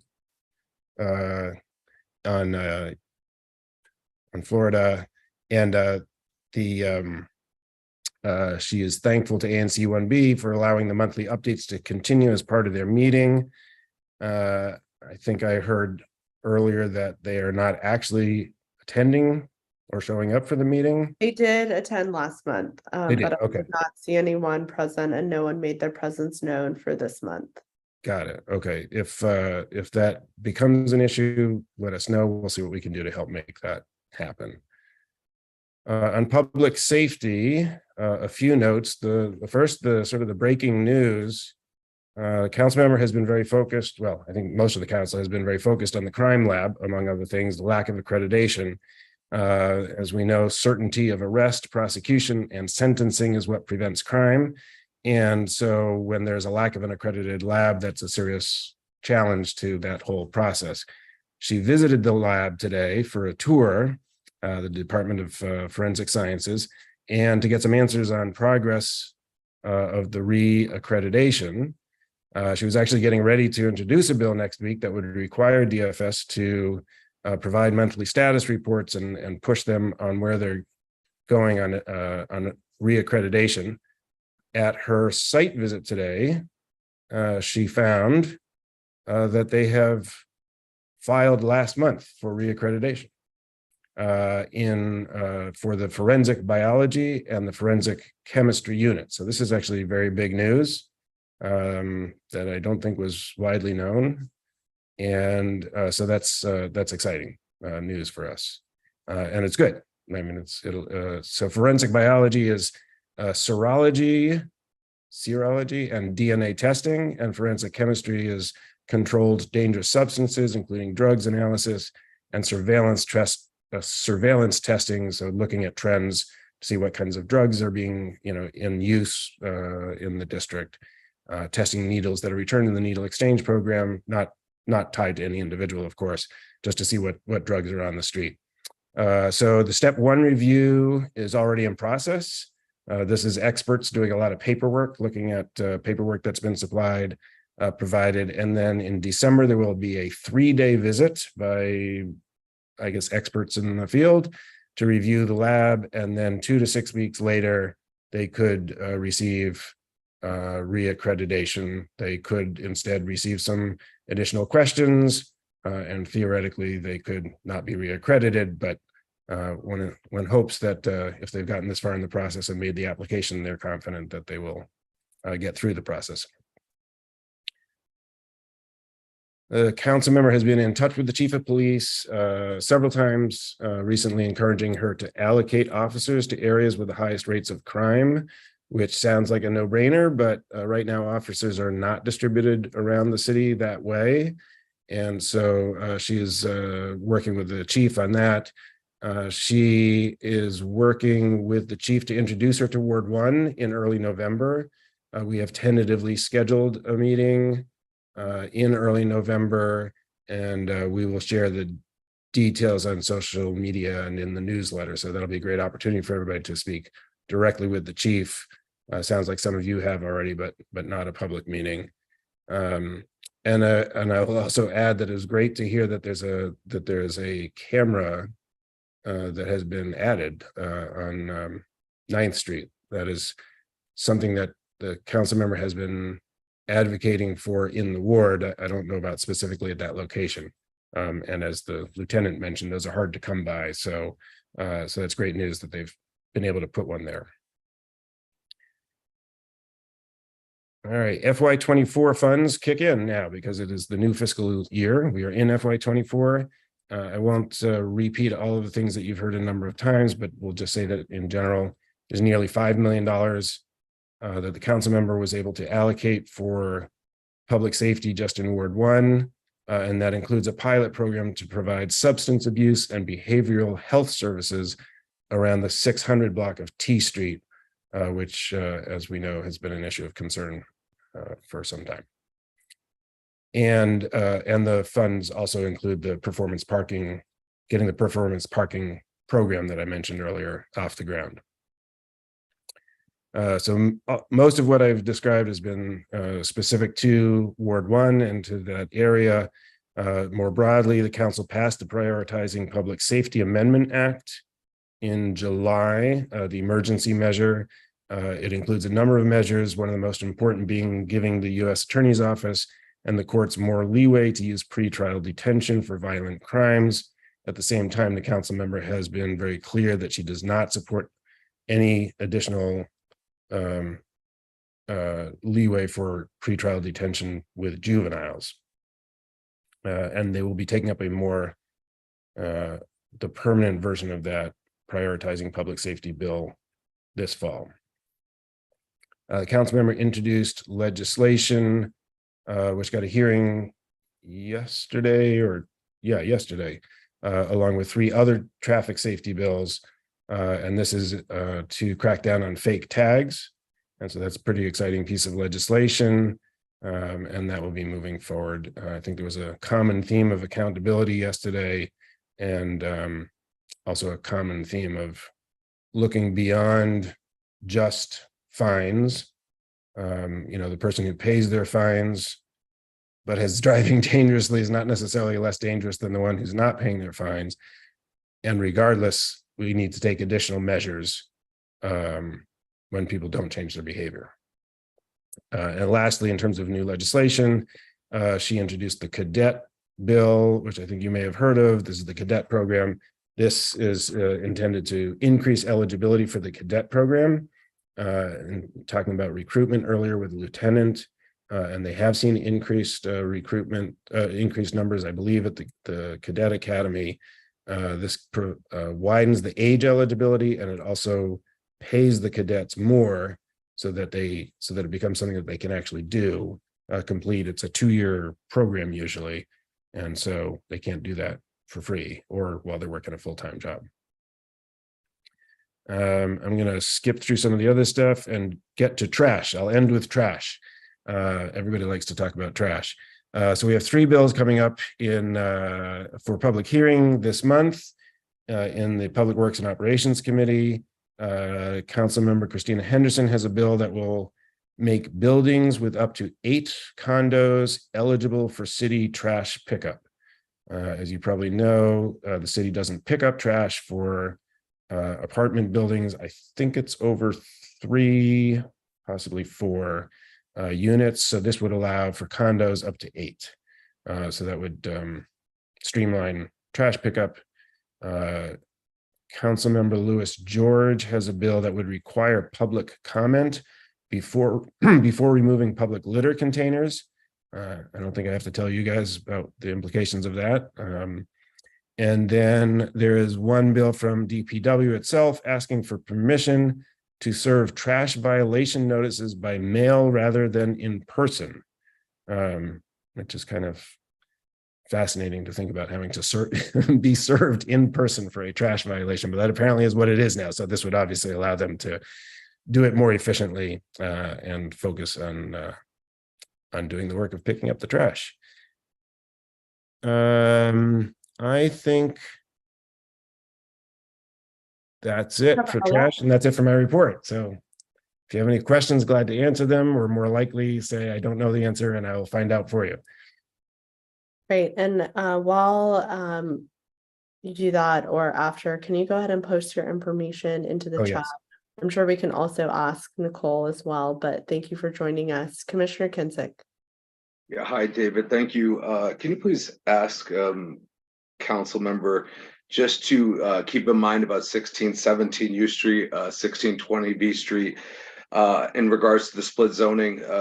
It was earlier stated that it's under 2, and I know we're about 1.91, but being in construction, these lines can be really faded and blurred. So I'd really like her to look into that and help with that, you know, with possibly looking into measures of making it split zoning.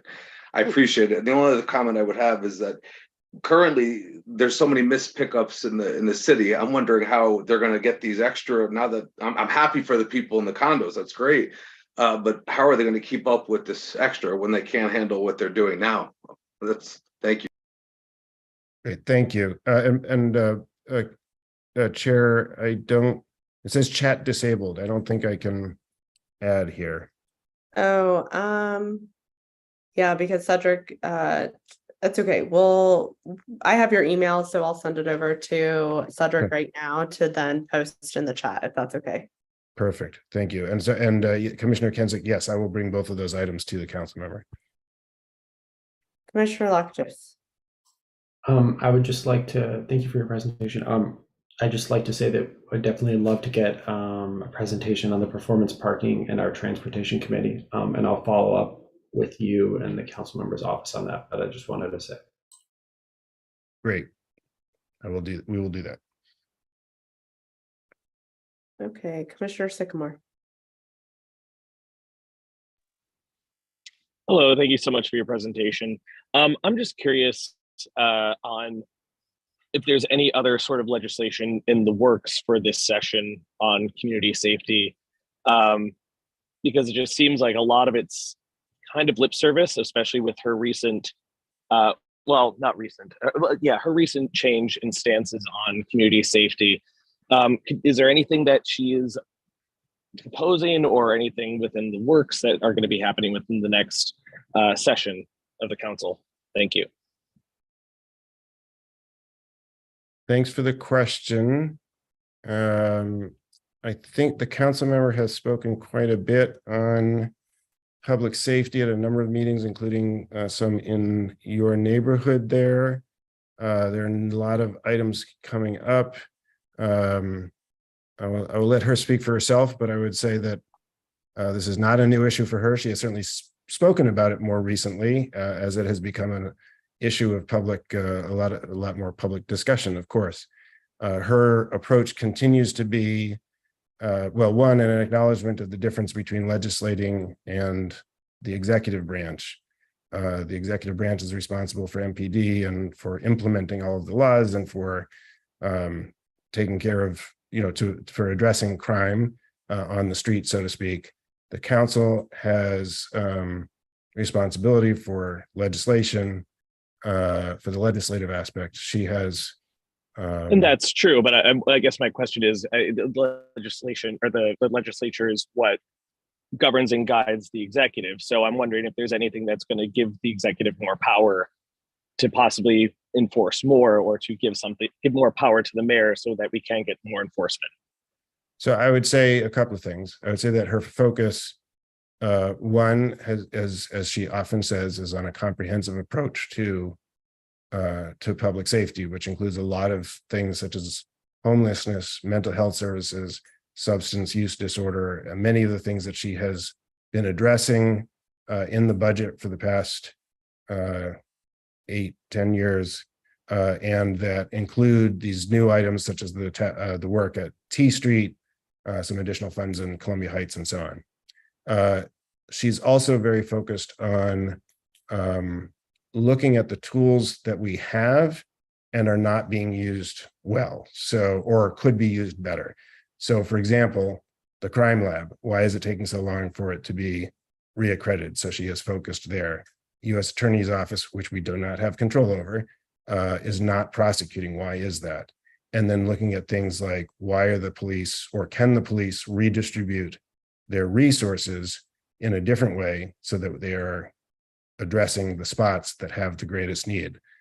We can have lots of, and looking at the OUC, you can have great laws and great police and all the police you need.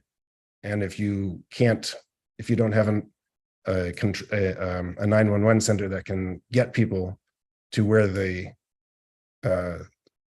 situation is, then it does no good. So she's very focused on those tools. Having said that, she's been working, the fake tags is actually very connected to public safety.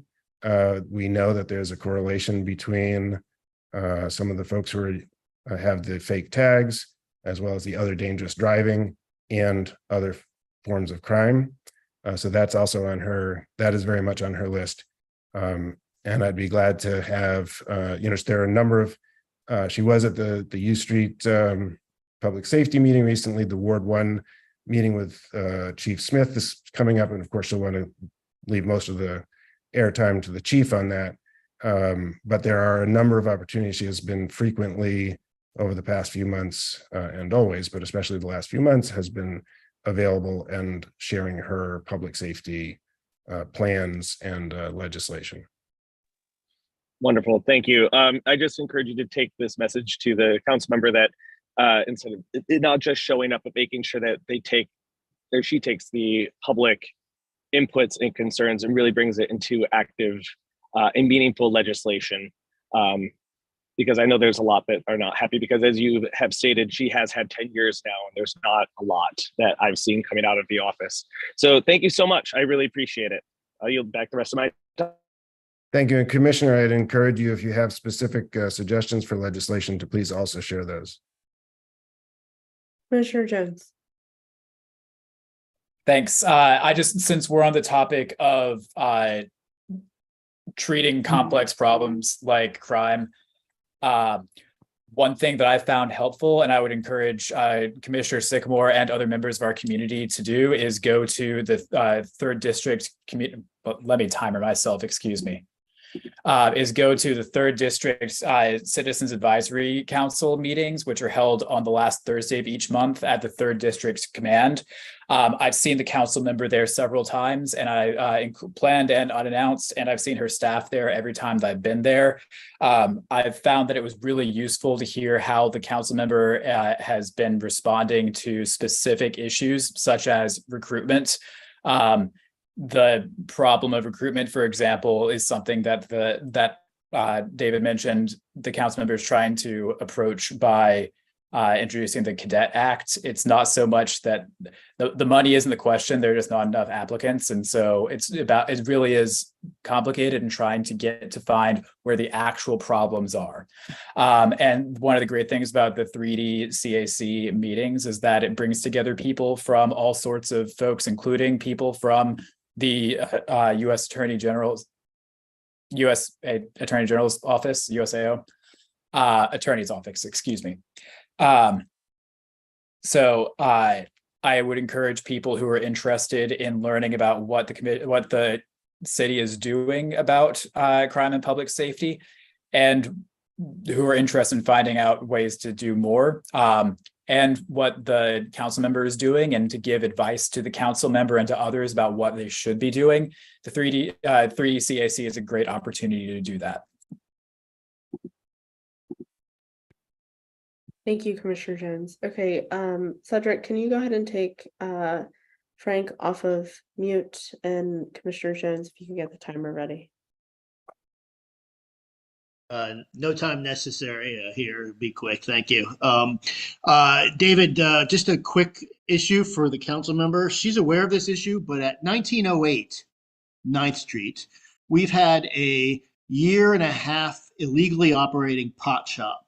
It's in a residential zone, sitting in a residential zone. I don't know how anybody else feels about breaking the law, having an illegal commercial operation and an illegal pot shop, conducting business in a residential zone. And so I just ask for some feedback on this, an update. Supposedly there's some investigations going on, but I just find it a little incredulous that there's really a year investigation going on, because it's been there for a year and a half. There's been investigations done by Department of Buildings. They've taken away a license that was a home occupancy license or a home business license. They now have no licensing, and they're operating in a residential zone. So anyway, I'd love some feedback from the councilwoman at any public meeting going forward at her earliest opportunity. Thank you. Thank you, Frank, and we'll definitely bring that back to her.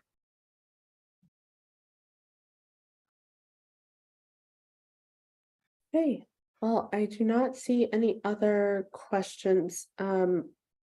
Cedric, I think you took off the wrong person.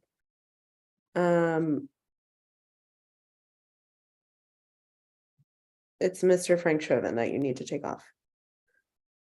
I don't believe I see any other questions, so thank you so much, David, for joining us and providing those updates. Thank you very much for having me. Okay, next is sorry, I forgot my place on the agenda. Office of the Mayor, Gerard Allen. I do not see him on, and I do not see him in the attendees. Is there anyone from? I believe Ms. Portia Foreman is in the audience. She is I prepared. do see her, but I don't know if she's prepared to give updates. Portia, are you there? And if so, if you have any updates from Gerard, we'd love to hear it. If not, totally fine. Oh, our Cedric, I think we might have accidentally promoted her. Yes, we wanted to promote her, or no? She just said no updates this evening. Oh, okay. Yeah, Cedric, sorry, I didn't see her hand up, which is why I didn't say anything. Okay, no worries. I'm sure Gerard will provide updates via email if those come across. We'll move on to commissioner announcements. Are there any commissioner announcements? Commissioner Jones. Thank you. This takes place mostly outside. Oh, once again, let me timer myself 1 moment. This takes place mostly outside or maybe entirely outside of ANC 1B area, but it's right nearby. This Saturday is the Georgia Avenue Open Streets, sponsored by Mayor Bowser. Let me pull my notes up on that.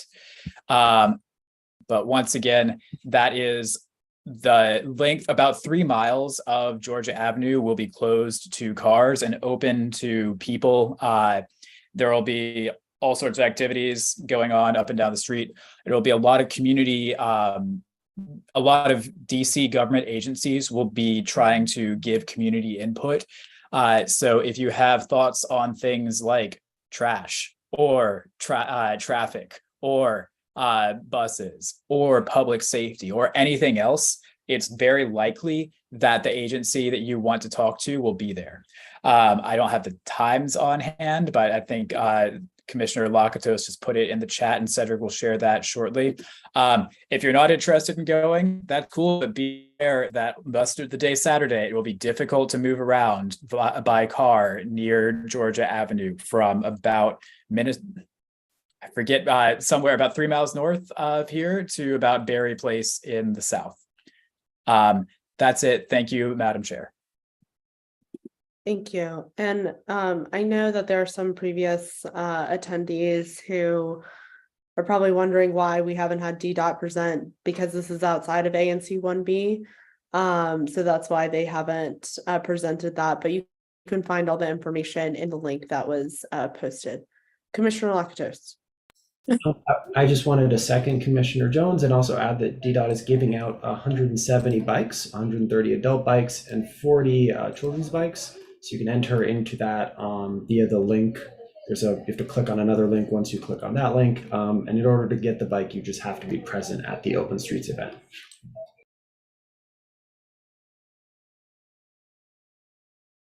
Great. Are there any other commissioner announcements? Okay, are there community announcements? I believe we had someone Trevorrow, Culpepper. Oh, I saw Mr. Nelson's hand go up first. So Patrick, Cedric, if you could take Patrick off of mute. Did I see another hand just now? Someone else? I misclicked. Okay, sorry.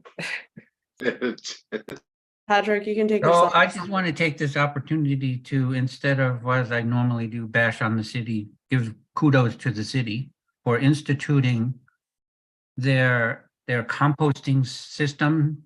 And it's an elective thing that homeowners, not apartment dwellers, can use.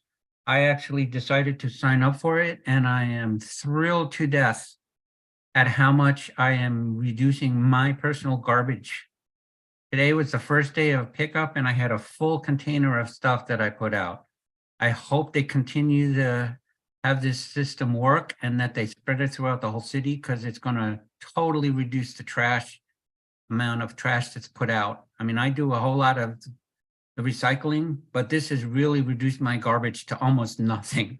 It's just amazing. So kudos to the first thing that the city has done that I'm really in support of. Thanks. Thank you for relaying that feedback. And I see that David is still on from council member's office. So hopefully he heard that to kind of take some of that feedback back. Commissioner Sycamore. Yeah, Mr. Nelson, thank you so much for that. No, I just saw that today. I saw it out on my street. I didn't even know this program was happening. So this is fantastic, and I'm really excited to see how it goes. And I'm going to sign up for it myself. So thanks for bringing that to our attention. I even forgot about that. Thank you. Okay, Cedric, can you go ahead and promote Mr. Trevorrow Culpepper? Hi, Trevorrow, you can take yourself off of mute. Thank you for joining us. No, thank you so very much for having me, and thank you so very much, commissioners and community. My name is Trevorrow Culpepper with PEPCO, and wanted to just give a few updates regarding ongoing work in the area. We, as you all know, are completing the Harvard substation as part of the Capital Grid project, which should be energized by the end of the year. There is ongoing distribution work associated with that substation construction taking place right now along 16th Street and V Street, which has started actually this week and will be ongoing for several phases until the week before Thanksgiving.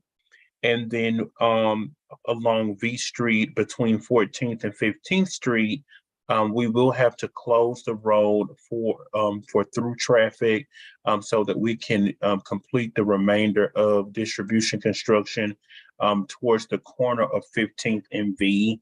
We have already talked with the apartment complex along 14th, along V Street, as well as St. Augustine School and Church that is right there on V Street between 14th and 15th Street.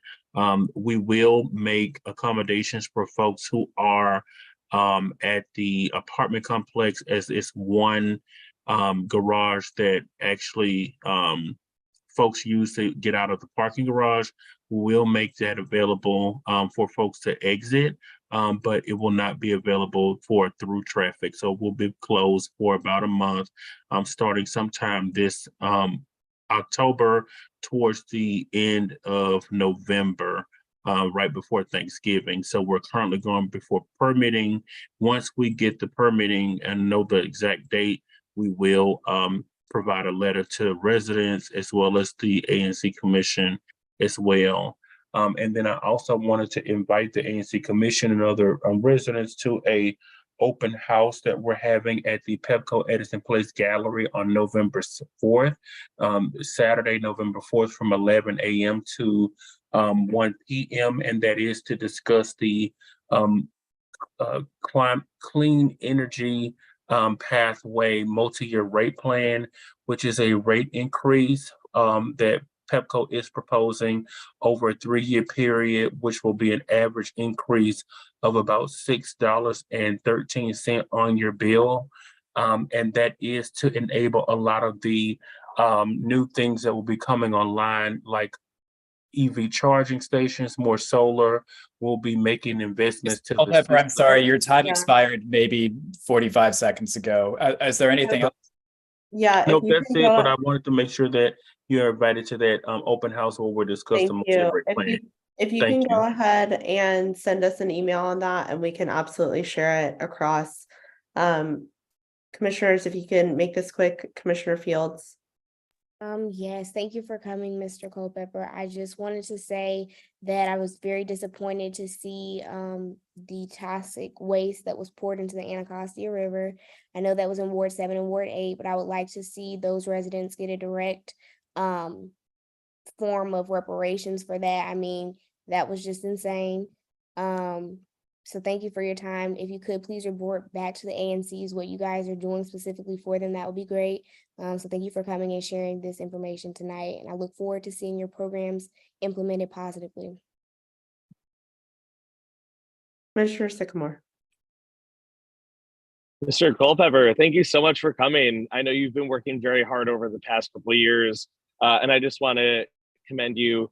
Even before I became a commissioner, you have always been timely on updates and been such a great advocate for the community and a great messenger for PEPCO. So thank you so much for all of your hard work, and I look forward to all of your future updates.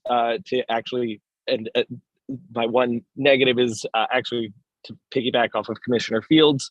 That was one of my disappointments, and that was echoed very clearly by Commissioner Fields. So I would love to hear more updates on that as they become available. Thank you so much for all your hard work, and I look forward to seeing you again soon.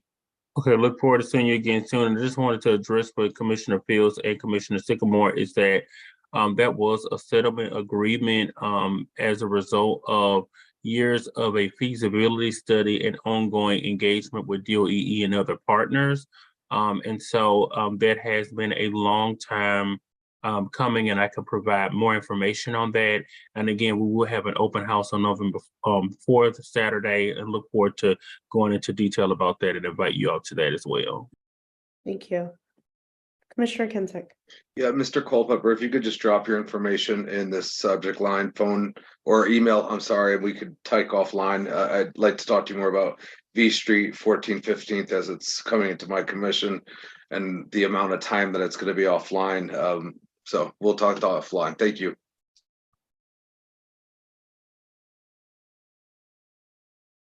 Thank you very much. I'll do that.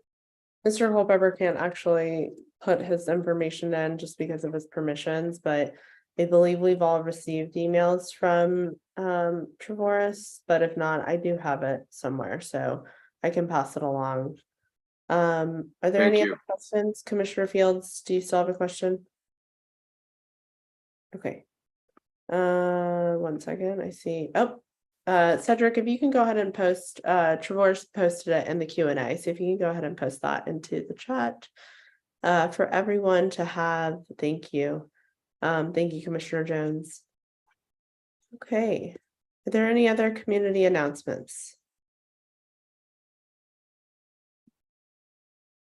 I'm not seeing any. On to new business. Any items in new business? Are there any additional comments? Hearing none, so I call this meeting to close at 9:09 p.m. Thank you, everyone, and hope to see residents of 1B06 at the special election on October 28th. At around 11 a.m. We will post all of the information on anc1b.org. So if you have any questions, also you can reach out to any of the commissioners here and we can help answer those. I will also be in contact with the candidates about the time and the location. So if they're on, you'll hear from me soon. And I'm sure you'll hear from OANC about any other further updates that you need. But thank you, Commissioner Harris. Really quick, I'm sorry, I just got a question. Who are the candidates? Commissioner Lakatos posted it, and I do not feel comfortable naming it because I don't want any sort of It's form in of No problem. endorsement. It's So in- please check on BOE. The link has been posted, but it is on Board of Elections. Thank you, everyone. Have a good night.